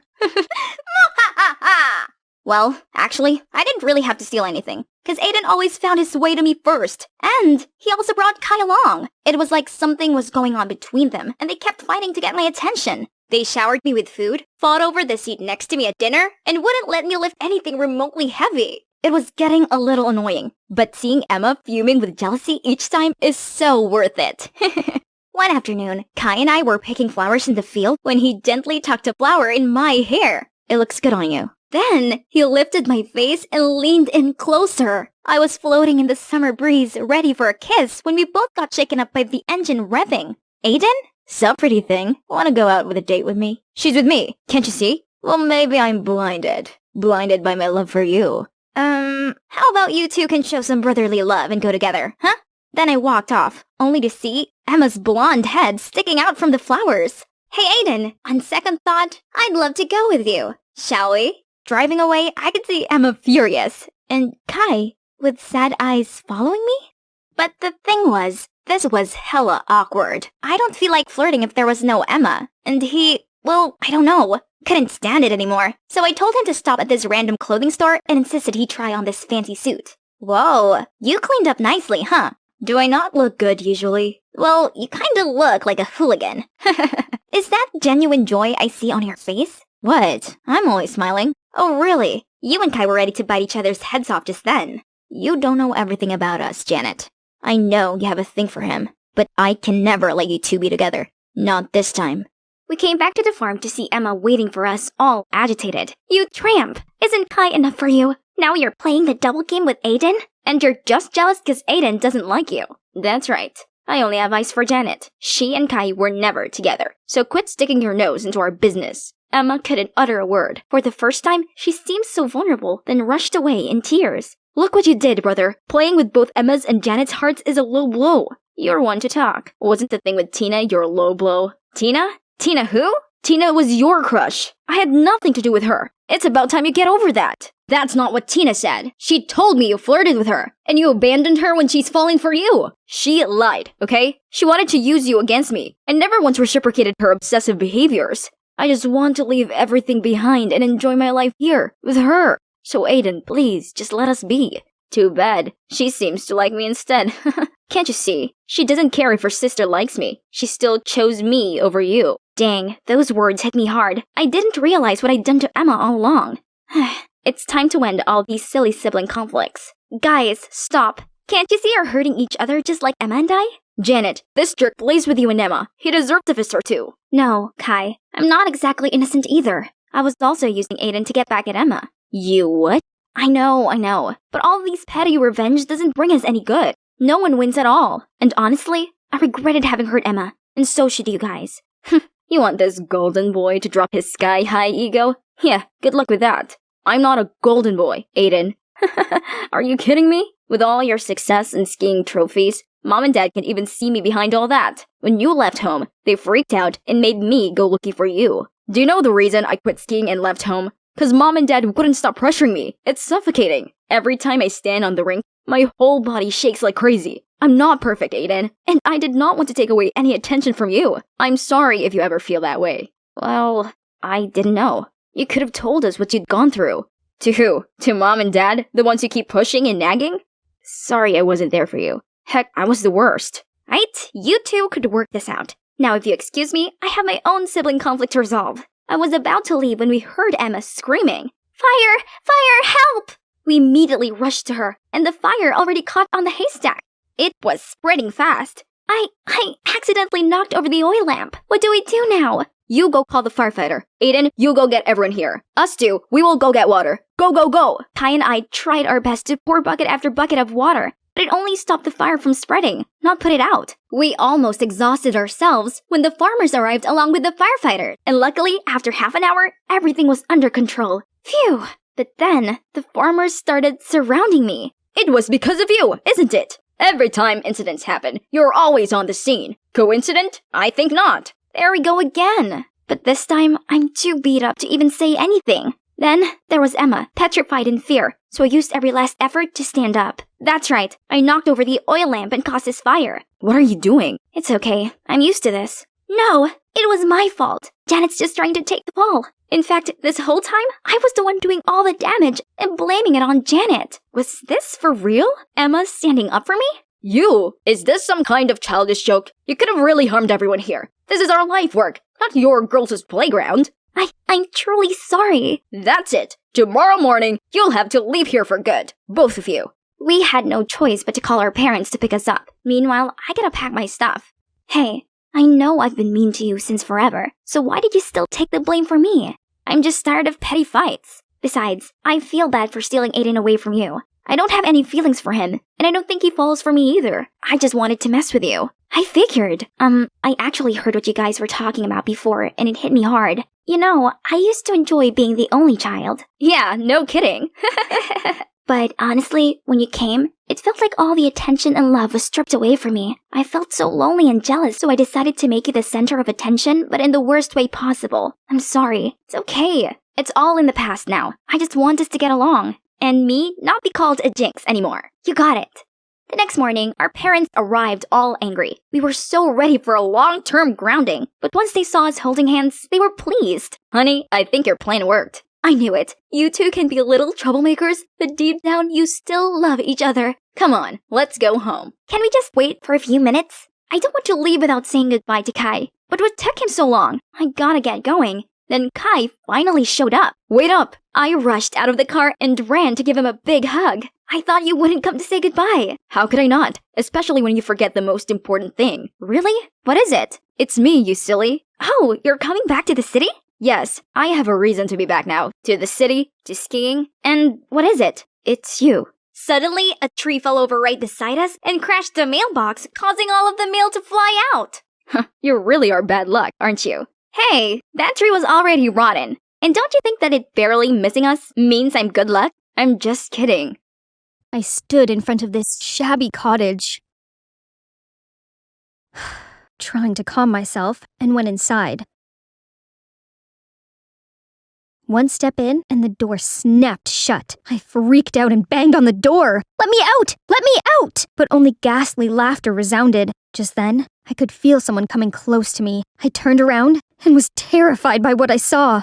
"Hey, Clover here, the one that just got scared witless." I know, so embarrassing. Let me tell you how I got myself into that situation in the first place. But before I do, please like and subscribe. I used to have everything. I come from a family of esteemed cardiologists who's made numerous contributions to the medical field. And as the next generation of Howards, I took immense pride in continuing their legacy, which was getting a Harvard medical degree and becoming a doctor. That's why I always made sure my academic record was top-notch. I went to this elite private school, aced every subject, and became the class president. Finally, winter dance prepping's finished, so I could sit back and watch this magical night come to life. Suddenly, my phone got a notice. It's an article about my parents, and how they were involved in an operation that cost a patient's life. No way was this real! But when I looked up, everyone was giving me bombastic side eyes. Jeez, I should go to my parents now.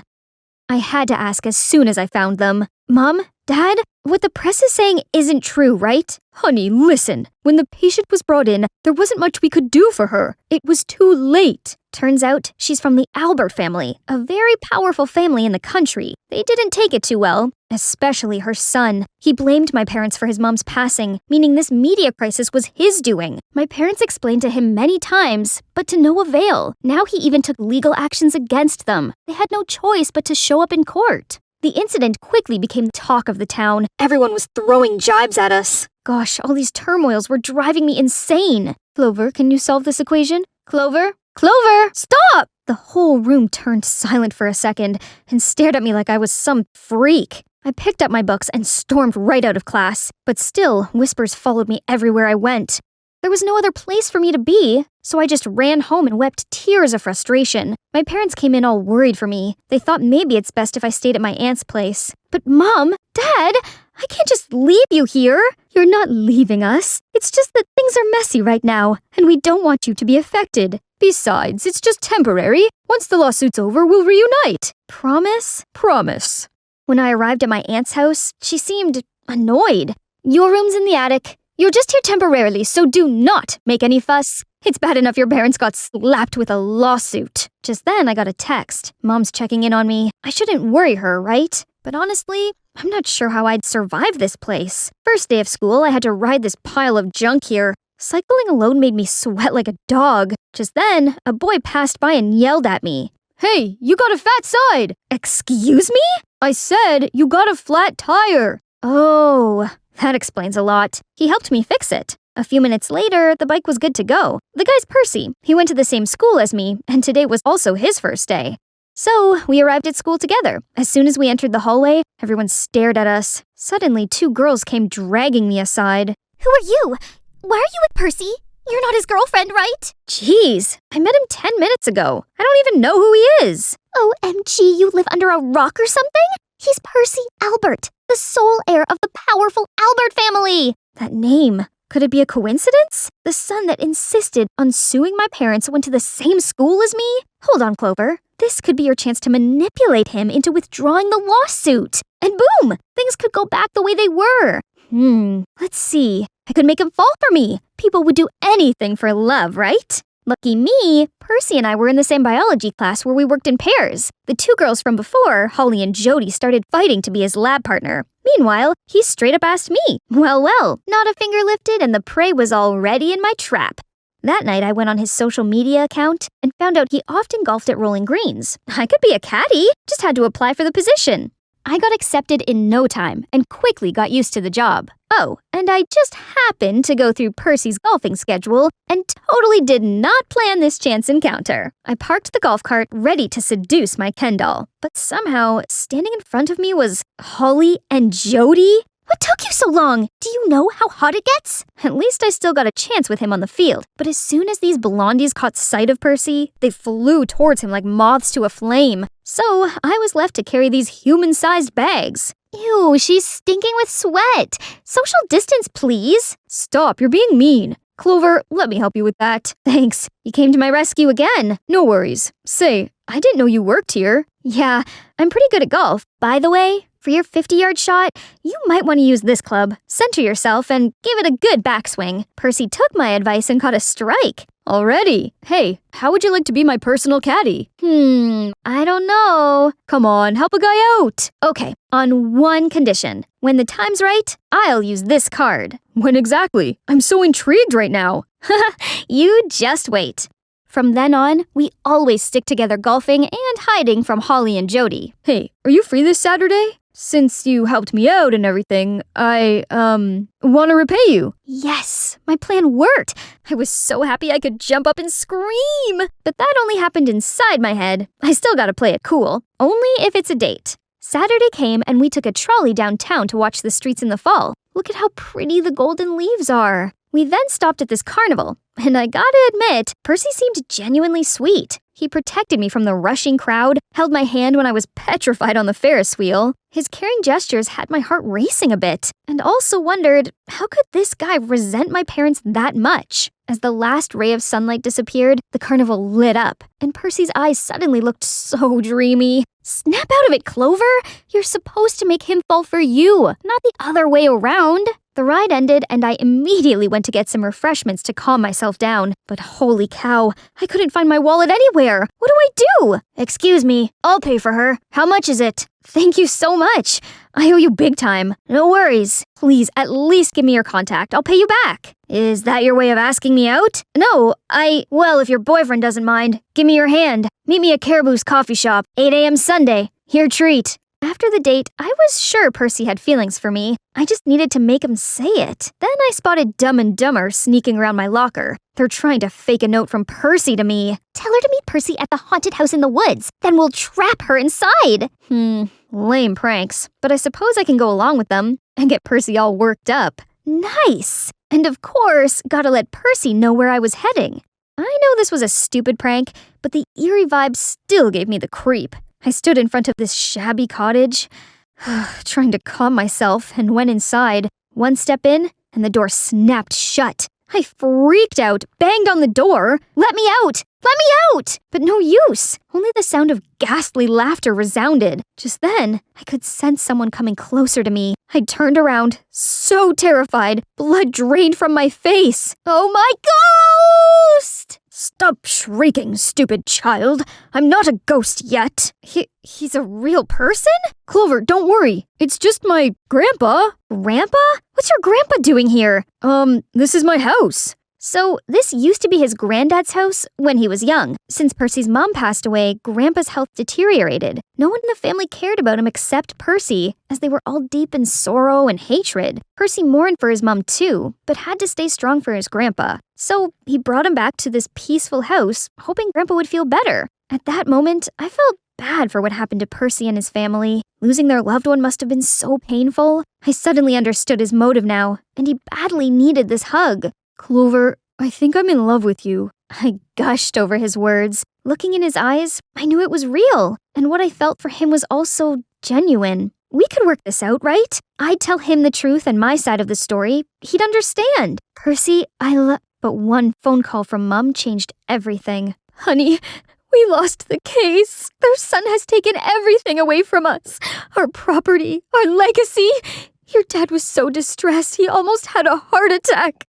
Hearing Mom's words, tears started streaming down my cheeks. What was I thinking? How could we possibly be together? After that, I avoided Percy completely. I also decided to move out of my aunt's and find a new place. And guess who hooked me up? It's Hunter, the guy I met at the carnival. We did end up going on a coffee date. He seemed cool and knew his way around town. So I asked if he knew a place that me and my parents could stay, as they'd move here soon. Look at this. Pretty cozy, huh? Hunter was nice enough to help me move. Just then, there's a knock on the door. I opened it to see Percy. He got so worried and went looking for me. But once he saw Hunter, he was dumbstruck. Didn't expect you'd find this place so fast, brother. Wait, you two are brothers? Sadly, yes. And we're supposed to mourn for our late mother. Yet here he is playing lovebirds. With you. If losing Mum isn't that big of a deal for him, let's see how he'd like losing you. Don't you dare touch her! Or what? You'll punch me? You Alberts are the worst! Was ruining my family not enough? What are you talking about? I'm Clover Howard. My parents were the doctors who tried to save your mom, but got punished for that.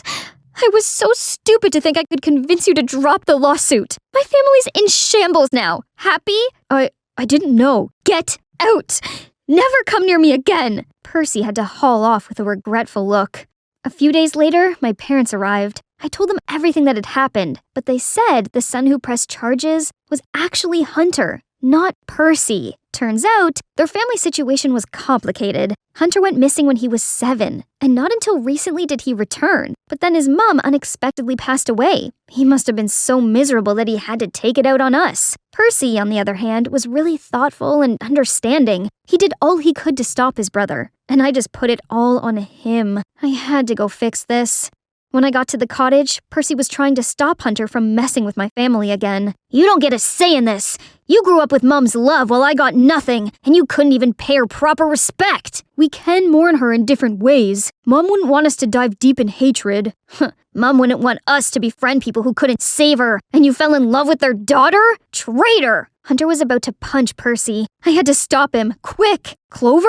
You should leave now. No, I came here to apologize to you. We gotta work things out. Then let's have a little chit-chat, shall we? I was so close to having a taste of Hunter's fist when Percy came between us and took the full blow. We both ended up on the floor, and when we looked up, their grandpa was already there and witnessed everything. Percy, Hunter, stop fighting! His breath suddenly fell short. His knees were trembling. I immediately called my parents for help, but Hunter snatched my wrist. What are you doing? Call your parents here to mock us? No, I'm just trying to help. He then was on the phone with their family doctor, but she couldn't come because there was a storm blocking all roads. Please, can't you see Grandpa's in pain? You shut it! I'd never get help from those lousy doctors again! Hunter, I'm sorry for what happened. I really am. But don't let your hatred endanger your granddad. I could see Hunter's conflict, but with every second passed, their grandpa became pale. His breath got weaker. He needed to decide now. Please, save him! I immediately called my parents. Minutes later, they arrived and gave him first aid right away. Luckily, Grandpa reacted positively to the medication and gradually recovered. Hunter then broke down in tears. I can't believe I almost put Grandpa in danger just because of my blind hatred. And you didn't think twice about helping. I'm so sorry, everyone. Clover, Mr. and Mrs. Howard, I promise I'll make this right. The following day, Hunter arranged a press conference admitting he was wrong to bring my parents to court. Thus, he'd take full responsibility in fixing his mistakes, including clearing our reputation and compensating us financially. When it's settled, we started a new life here. My parents bought a house, founded this hospital to help people, while I got to continue my dream of becoming a doctor. Harvard meds, here I come! Oops, almost forgot. Of course, Percy and I got together. You didn't think we went through all that, and I never admitted my feelings, did you? I'd been holding it back for what felt like forever. Now, I get to have my happy ending. Aha! A snowstorm's coming! Perfect for a race. Let's go, my loyal soldiers! Looks like a big storm, guys. Shall we head home? Scared already? Cowards! I was born and raised in the snow. This is nothing. Then I signaled for Bam and Holly to speed up, but they stopped and barked non-stop instead. Is that pile of snow moving? I hurriedly ran over to check. OMG! It's a boy! No, an angel with blonde hair. My heart was racing. Is this love at first sight? Help me.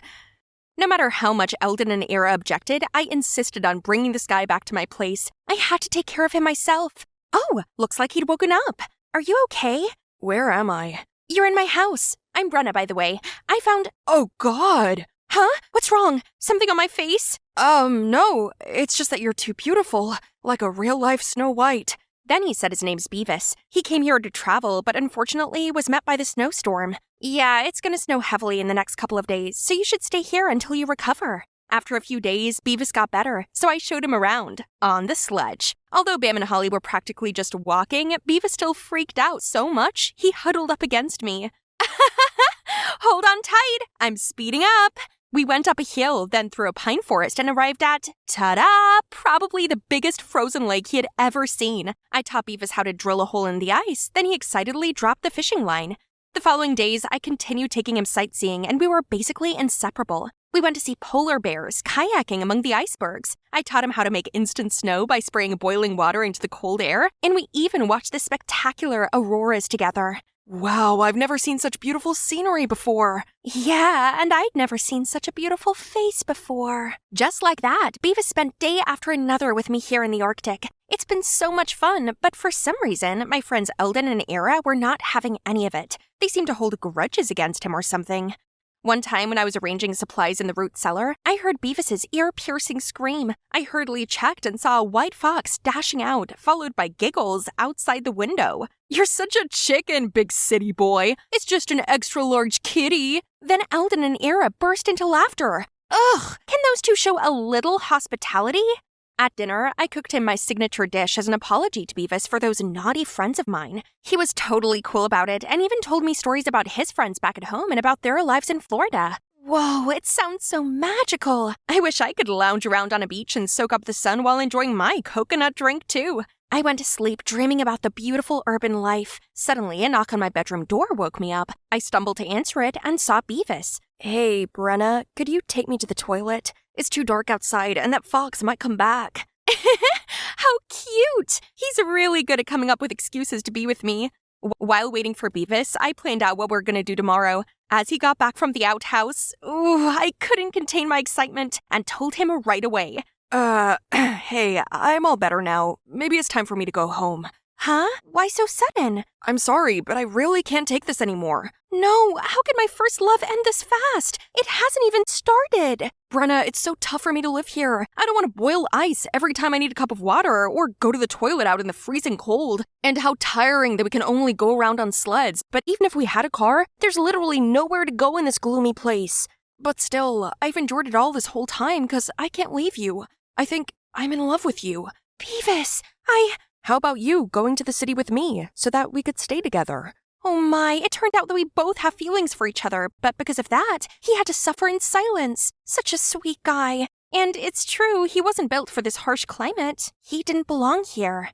The next morning, I told Eldon and Ira that I wanted to hang out in Miami for some days. Brenna, I don't think it's a good idea. That pansy boy must have coaxed you to do this. Don't buy those sweet words. I tried my best to explain how nice and polite Beavis was, but they wouldn't listen. Girl, he got you all blinded. You've only known him for a few days, not enough to tell what kind of person he is. Can't believe you're just one of those shallow girls. Who are you calling shallow? Yeah, right. I was blinded. Blinded by his kindness. Then I stormed off, leaving Eldon and Ira behind. I just worry about you. Yeah, right. Worry? Or are you just jealous of me? I came home to a shivering Beavis. He couldn't stand this freezing weather anymore, and I couldn't bear seeing him like this either. So I told Beavis that I would go with him. Look how happy Beavis was, and I too was excited to visit his hometown. It's gonna be fun. It took only less than 2 days for us to arrange things out, buy the tickets, ask Ira to look after Bam and Holly, and we're good to go. After a long flight, we're finally here. It looks like a completely different world in front of my eyes. Crowds of people rushing left and right. Suddenly, I spotted something. Oh, that looks just like my Holly. What a spoiled husky. At that age, my 2 buddies were already the best sled dogs in the area. Oopsie. City folks don't seem too friendly, do they? Huh? What else? Why is it moving so fast and non-stop?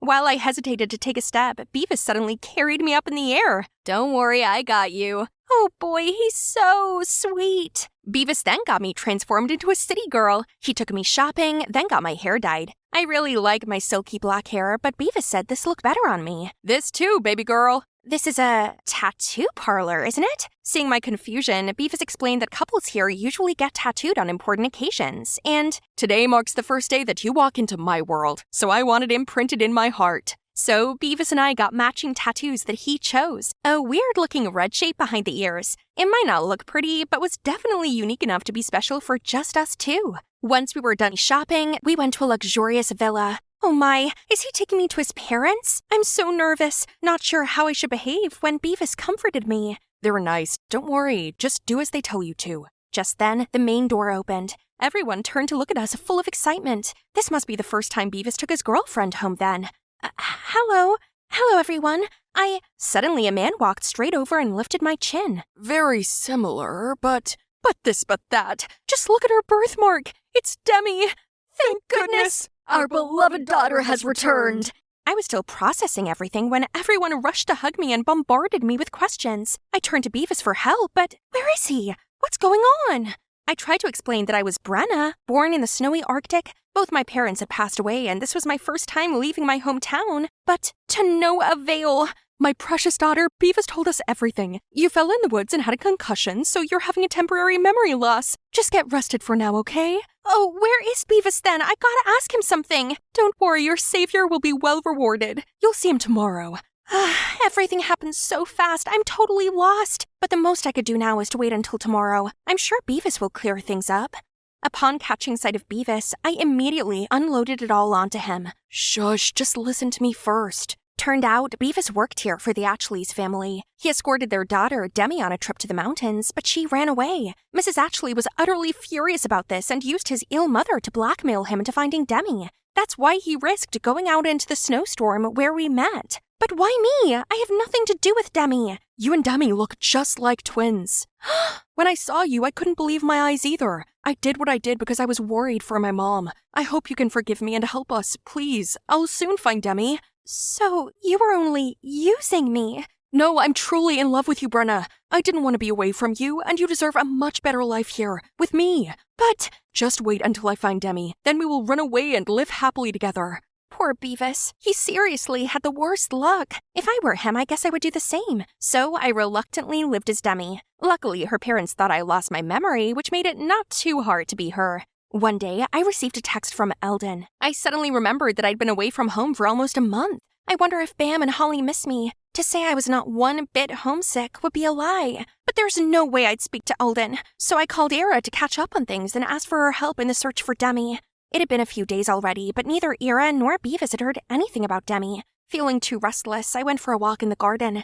Wait, what's that noise? Eldon? See what you got yourself into, idiot? Told ya, I saw right through him. Why are you here? And what are you talking about? Ira already told me. Beavis obviously only sees you as someone else's replacement. He doesn't love you. Let's go home. No, let me go. Stop bothering my girl. Leave me alone, please. You're only making things worse. This place has everything and is much better than a hellhole in the middle of nowhere. Live there all you want. Don't drag me down with you. Eldon immediately let my hand go. He didn't say another word but gave me a disappointed look. Was that too much? Well, he's the one who kept sticking his nose in others' business. Who is he to control me? After that day, I still saw him lurking around the mansion sometimes. So annoying. Who in their right mind would be out in this scorching heat? Today, Mrs. Ashley, suddenly took me shopping. I guess having a family like this isn't too bad, huh? She said tonight I was attending an important dinner party, so I had to put on this tight dress along with a pair of killer heels. They looked pretty good, but I really couldn't breathe. Jeez, how can anyone do this? It's literally harder than walking on thin ice. Ah! Phew, that was close. Thank you, sir. Careful, I can't be around to protect you all the time. Eldon, why is he still so kind to me? I wanted to say something to him, but Mom already signaled for me to hurry up from afar. I rushed to the car, leaving him there. Thanks to Mom's preparation, the guys there were staring at me without blinking, especially the special guest. Mom told me that I was supposed to be smiley and friendly to Otis, but how was I supposed to do that when he kept rambling all these boring stories? My eyes wandered around, searching for Beavis and an excuse to leave. What are you looking for, sweetie? The most important person is already right in front of you. Ugh! I pushed him away, then ran off. There Beavis is. We should get out of this boring place. Oh, Mrs. Ashley's here too?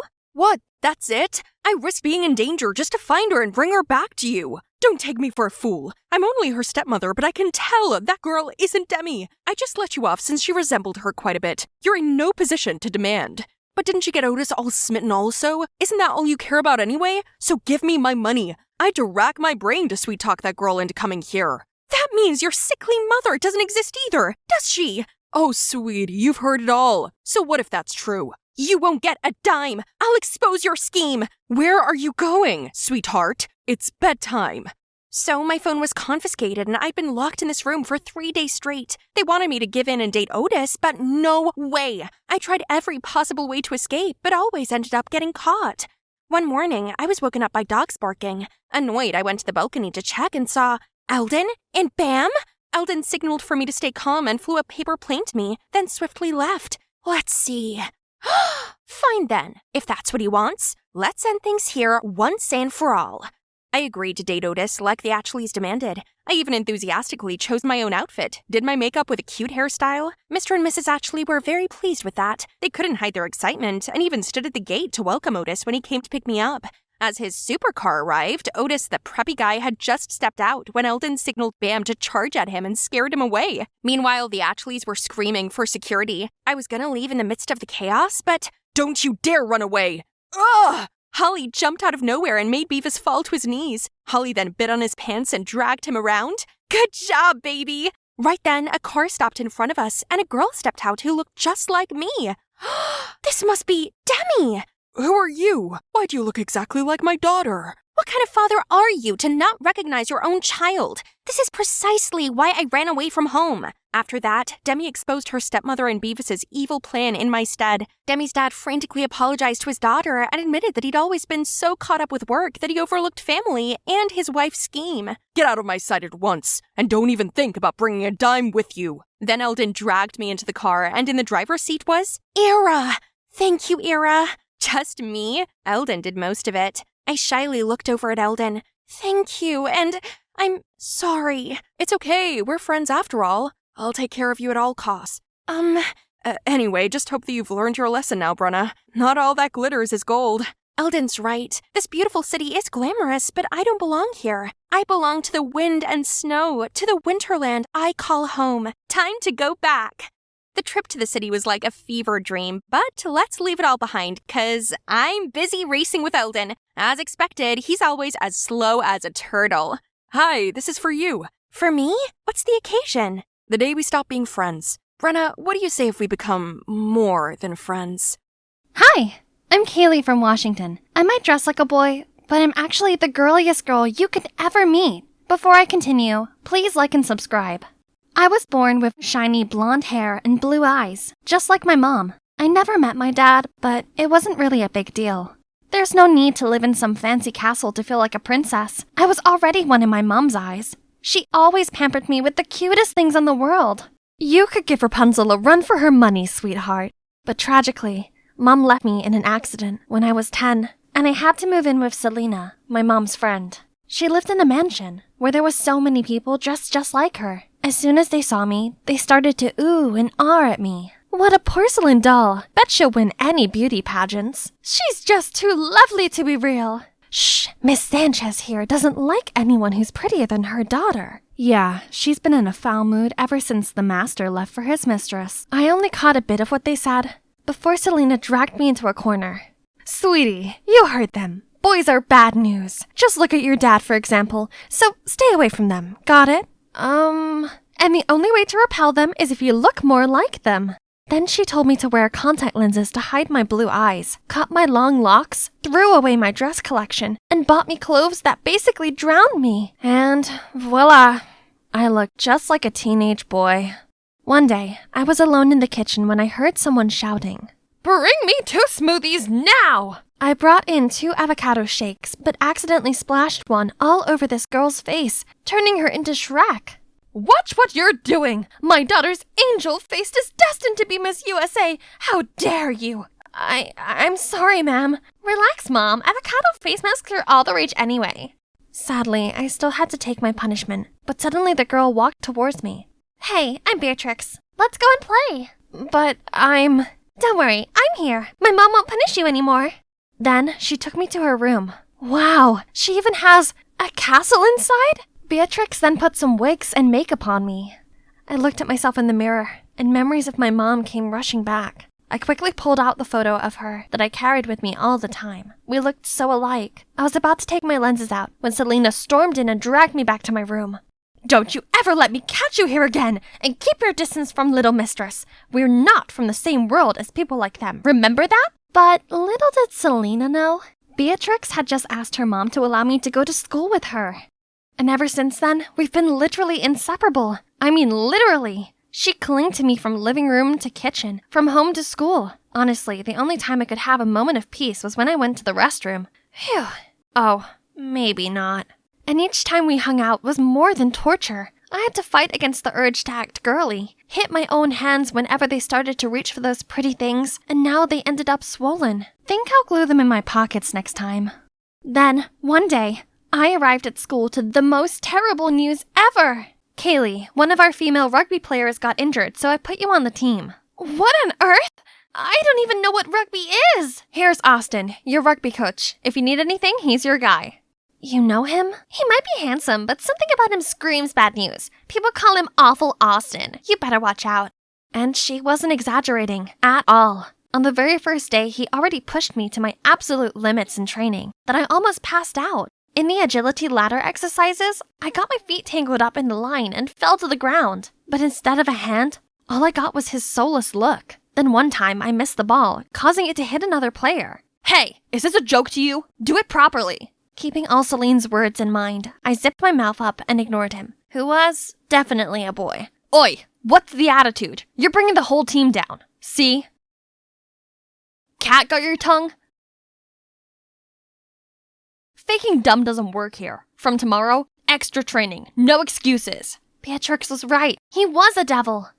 I was dragging my aching body home after training when I noticed a cute cat and stopped to pet it. The cat ran away, so I followed it and ended up at the back gate of the school, which was totally off limits. I've never been here before. Whoa, look at this beautiful mural. It's so mesmerizing. What you doing here? Awful Austin? Anyway, did you paint this? It's amazing. Of course not. Stop prying. He was such a terrible liar. But to be honest, I didn't expect some jock like him to be interested in art, let alone actually be good at it. What are you two doing here? Don't move! Oh no, the guard has spotted us! Austin immediately grabbed my hands and started running. We hid in a small alley, and he pressed me against the wall with his strong arms. My heart was racing like crazy, and I could feel his too. We were so close that our faces were only inches apart, and the warmth of his breath made me blush even more, so I accidentally let out a squeal. Thankfully, before things could get any more awkward, the guard was gone. Don't even think of breathing a single word about this. Weirdly, this time his words didn't hurt at all. Maybe because I knew, beneath his tough jock exterior, he had his own secret, just like me. I like your painting, so no need to hide it. Austin stopped for a bit, then kept walking, but I'm sure I caught a smile.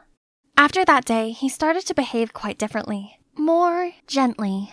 He no longer went berserk at me, but helped me get through the training instead so I could catch up with the other players. I just had my first successful kick. Yay! I turned around to cheer with Austin, but out of nowhere, the ball came hurtling right at me, and he instantly caught it with one hand, while the other held me by the waist. Okay, that was awkward.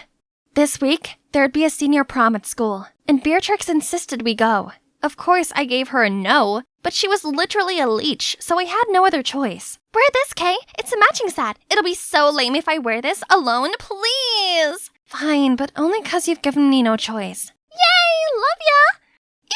Eek! Wow, it smelled so good. What if I put it on? But wait, what about Selena? Forget it. It's not like she'll be at the prom. YOLO! I stepped into the ballroom with this gorgeous outfit on, my blue eyes, and the necklace my mom gave me. Everyone jaw-dropped as soon as they saw me, and that's when I noticed Austin coming towards me. Hey, you look different tonight. I mean in a good way. Wanna dance? Sorry, girls' time. Kaylee, look at the tasty food corner. Told you we had to come here. Oh, Beatrix, my friend here is starving. Can you show him where to grab a bite? Wow, sure, handsome. We have cupcakes, biscuits, and even brownies. Isn't this called choosing boys over friends? Good for her, anyway.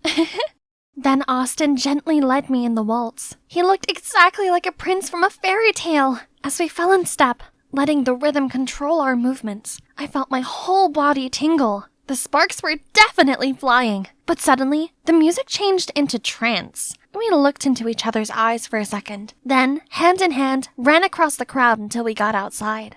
I could never imagine a tomboy could become like this. Actually, I'm not a tomboy. What do you mean? That's when I decided to tell him everything about how I was obsessed with girly things, but had to suppress it all my life. It felt so good to let it all out after burying it the whole time, and Austin was such a good listener. Wow, Kaylee, I'm so sorry. Actually, I've also had to hide my passion for arts to help my father's business too. So what you said to me the other day really opened up something in me. So things were not easy for him either, huh? Suddenly, he pulled out a sketchbook and started drawing me. I wish this moment would last forever. His face then went all serious, but not in a cold way as usual, but instead beaming with passion. Our eyes met, and I thought my heart was going to jump out of my chest. And yes, I hoped this moment would last forever too. Then suddenly, he leaned closer to fix my hair. I was ready for a kiss. Then, Kaylee! Selena? How did she find out about this? Man, you know what's coming next. I can't believe you'd be this reckless. You're not my mom, and not every boy is like my dad. You were wrong. Mind your manners. Get changed, now! Right then, Mrs. Sanchez came to interrupt us. Hang on, are her eyes blue? And what's this? Don't mind her. I bought this half price at the swap meet, ma'am. Then she signaled for me to flee the scene. If Mom were here, she'd understand the way I feel.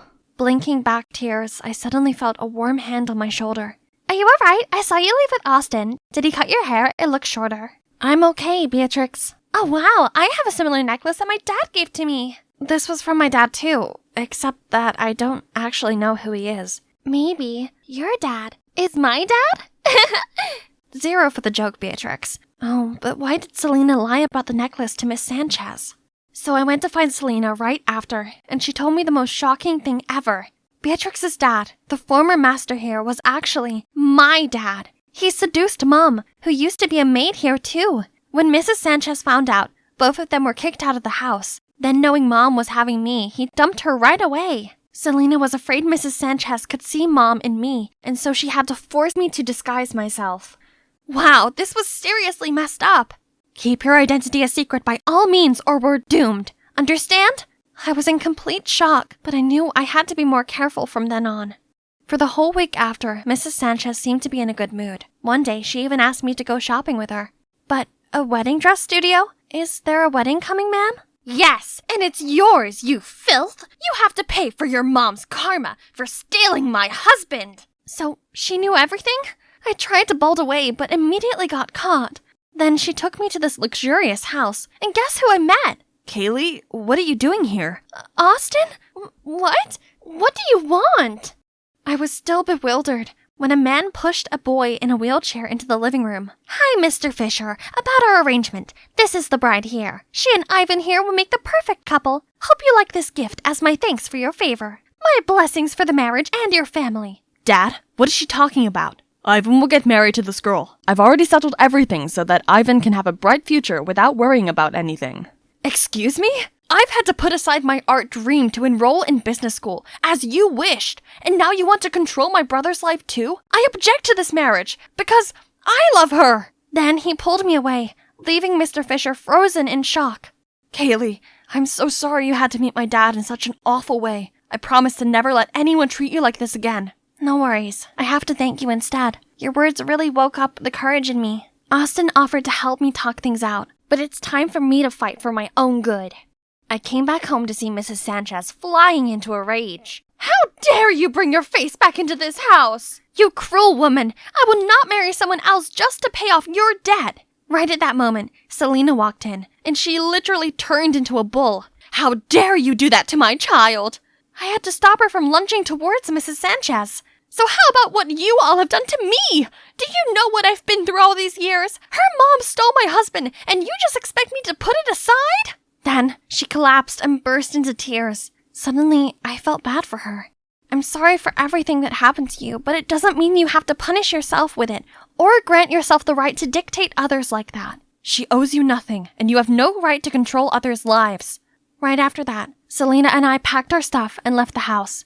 Walking through that door, we felt more free than ever before.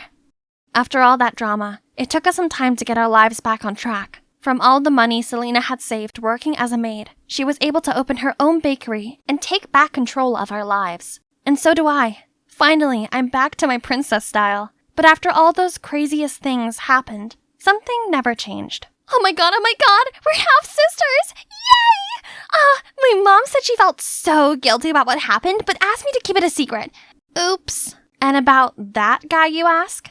He worked things out with his dad, and guess what? He's in art school now. Okay, now tilt your head to the right. Yeah, like that. Gosh, that dress makes you look like a fairy princess. Who dare to make a princess stay still like a statue for more than 1 hour? Huh? The charming artist? Shh, it's almost done. I beg your pardon. I was walking through the forest when a scream startled me. A man running in horror from a pack of wolves. I quickly howled at them, then crouched down. Distracted, the wolves stopped, left the guy, and cautiously sniffed their way over to me. Hey girl, run away! Shush! After deciding I was no threat, they wagged their tails and started licking my face. Aren't you scared? Not at all. People often misunderstand wolves. This isn't Little Red Riding Hood. They're not actually grandma eaters. Come and make new friends, buddy. Hi, my name's Winona, an 18-year-old Native American living on the Blackfeet Reservation with my mom. And I'm about to tell you the craziest story of my life. After the wolves left, I helped the guy find a place to clean his wound and told him more about the wolves. So you're a Blackfoot born and bred? It's my first time meeting a Native American. How about you? What brings you here, city boy? I'm actually a pianist wandering here for inspiration. Have you found it yet? Or did you almost lose yourself just then? Inspiration's hard to find, especially when you're a theater pianist. What? A theater pianist. I work at Winter Garden. In New York? Wow, it's my dream to be a Broadway musical actress. Actually, my theater's looking for a stage crew. You could start from there and I'll find ways to introduce you to the right people. I couldn't let such a once-in-a-lifetime opportunity slide. But the thing is, my mom absolutely resents theater arts and forbids me to even mention it. So, I gotta devise a plan. I brought Luke home for lunch. Mom was so welcoming and even prepared a great banquet. So, Luke, right? What brings you to Montana? I'm doing a research paper for school. I'm in college. Oh, so you're around the same age as Winona. She's recently finished high school. I know, and if it wasn't for Winona, I'd be dead by now. So I was thinking, if it's okay with you, I'd like to invite her to college with me. That's nice of you. But what are you studying?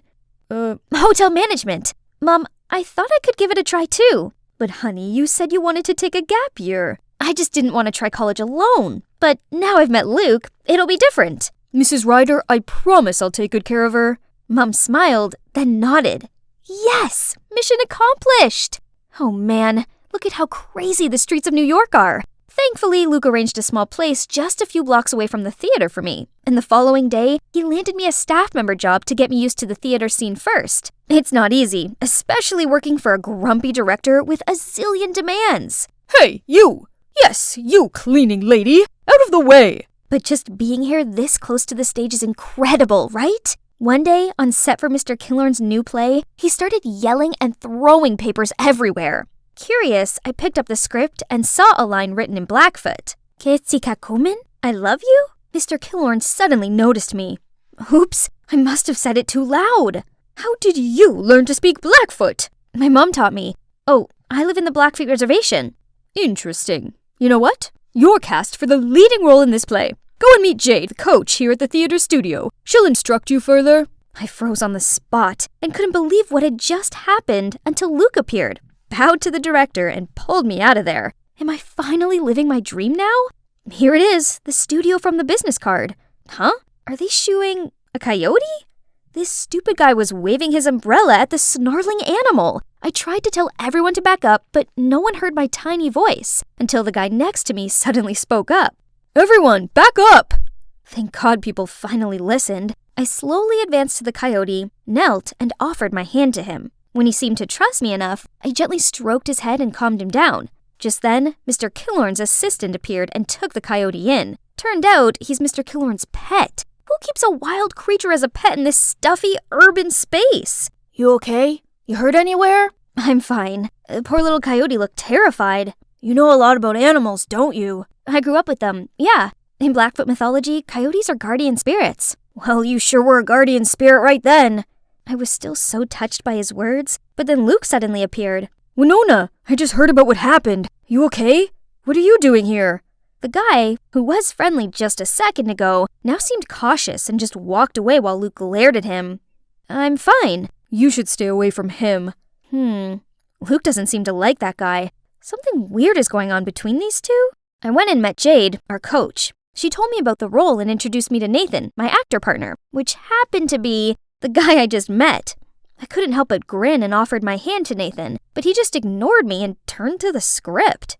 Hello? Am I just a stranger danger now? We then tried the opening act, but since it was my first time being on a turntable, I took the wrong step and fell over. Nathan! I was blushing when he suddenly glanced at Luke and dropped me, almost kissing the floor. Right then, a girl barged in. Is everything ready for my set? You're late again, Stella. And actually, you and Winona are both gonna practice and we'll see who's right for the role. Winona who? As if this nobody can stroll in and try to steal my role? How snobby. She's lucky this nobody doesn't want to make a scene on her first day. During the break, I questioned Luke more on Stella. Stella is super talented. She's marvelous at dancing, singing, and acting. No surprise though, because she's been training since she was little. That's exactly why we should just give her the role already. A waste of time dealing with amateurs. That was so rude. So much for ever thinking he was friendly. In the following weeks, I finally got a better grasp of my character. The female lead was a gentle, down-to-earth Blackfoot woman. Easy peasy. I just need to pretend to be my mom. Only, my on-scene love interest Nathan was making things difficult. On stage, he refused to make eye contact with me, but he didn't have this trouble when he was up there with Stella. Every day I had lunch with Luke while Nathan and Stella were giggling in another corner, acting as if they were the most powerful couple here. Are they really in love? Oh, Winona, please. Why should you care? After lunch, I ignored Stella's glaring eyes and focused on being Nathan's lover on stage. What kind of singing is that? Give me a break already. That's enough, Stella. Actually, I just informed Mr. Killorn over lunch that Winona's getting the role. Ha! Very funny. No, it's not a joke. Look at your performance recently, Stella. It's rather disappointing. Winona, keep up the good work.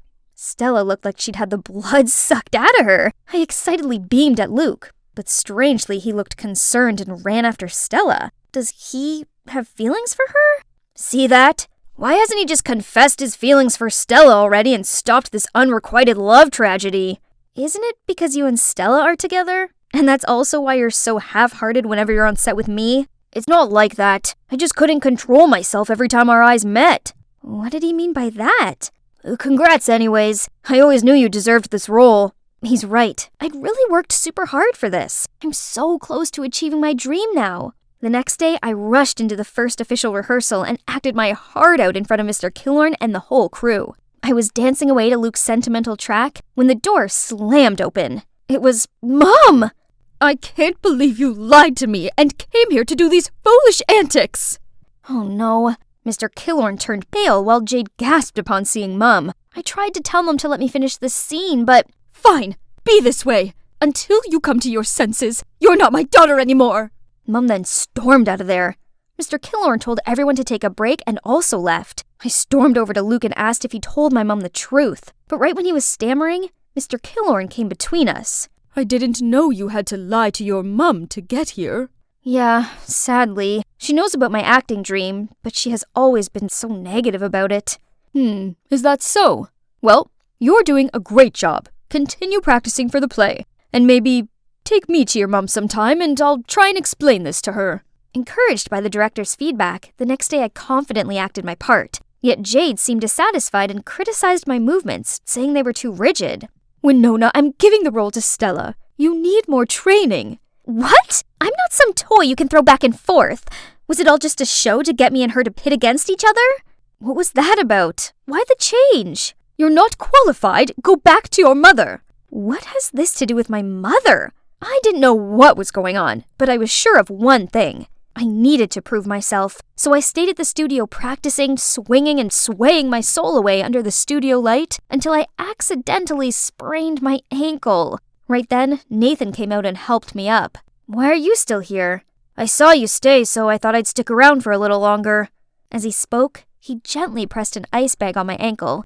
I felt the butterflies flapping in my stomach, but suddenly remembered his attitude before and pushed him away. Ready to stand up, just to fall into his embrace again.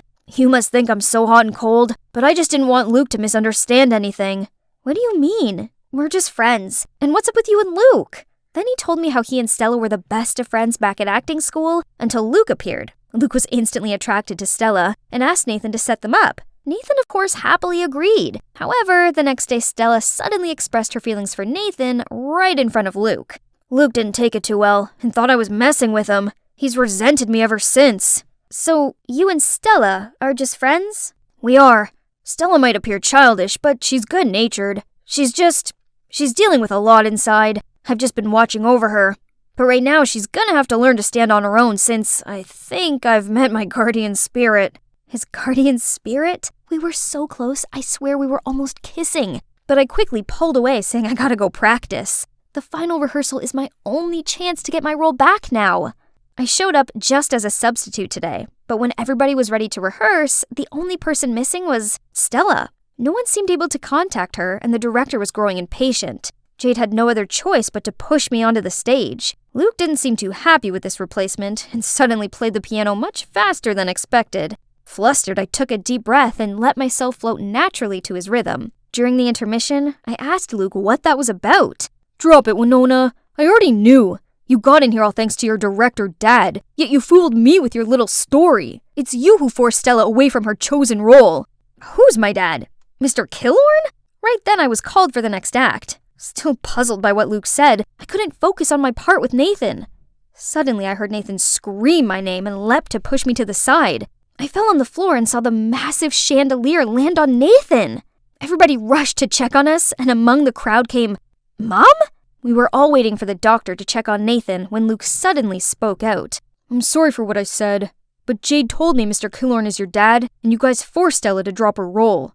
Mr. Killorn and I both gave Mom astounded eyes. Winona's my daughter? That's right, Andrew. But don't worry, as soon as Nathan's recovered, I'll bring Winona back home and will not bother you and Jade again. No, you've got it all wrong. Why didn't you tell me about our daughter? Jade said if I told you, she would harm Winona. Wait, does this have anything to do with the accident? 'Cause right before the act, I saw Jade talking to a crew member who set up the stage for Nathan and Winona. I'll get this looked into at once. So, this play about Andrew and a Blackfoot woman falling in love, is it about you and Mom? Mr. Killorn didn't reply, but looked at Mom tenderly, and she burst out crying. Right then, the doctor came out, saying we could visit Nathan. Luke quickly pulled me aside, leaving the adults there. How are you feeling? Any discomfort? You're not mad at me anymore? Yeah, sorry for being a jerk. It's alright, dude. Go find Stella before she leaves. She said she was sick of being thrown around. She's taking a leave to reassess a few things. But why me? Aren't you? We're just friends. How many times do I have to tell you? Luke didn't even wait for Nathan to finish and rushed out of there. I wished them a happy ending. And it's indeed happy endings all round. Not only for Luke and Stella, who are now officially an item, but also for Mom and Mr. Killorn. Or should I say Dad? Our family has finally reunited. On the other hand, Jade vanished as soon as her schemes were out in the open. Turns out, all of this was because she'd been in love with my dad for years. So back when Mom was dating Dad, she told her lies about him to get her to leave. Furious that both Mom and I were back, she decided to make us go for good. Dad helped me get a spot in the theater academy in New York, but he misses Mom lots, so always makes excuses to bring me and Nathan back to Montana. You guys need more inspiration, right? New York's just all hustle and bustle. So, how about we move the studio back here? Nathan, what do you think? I don't know, but wherever you are, that's where I'll be.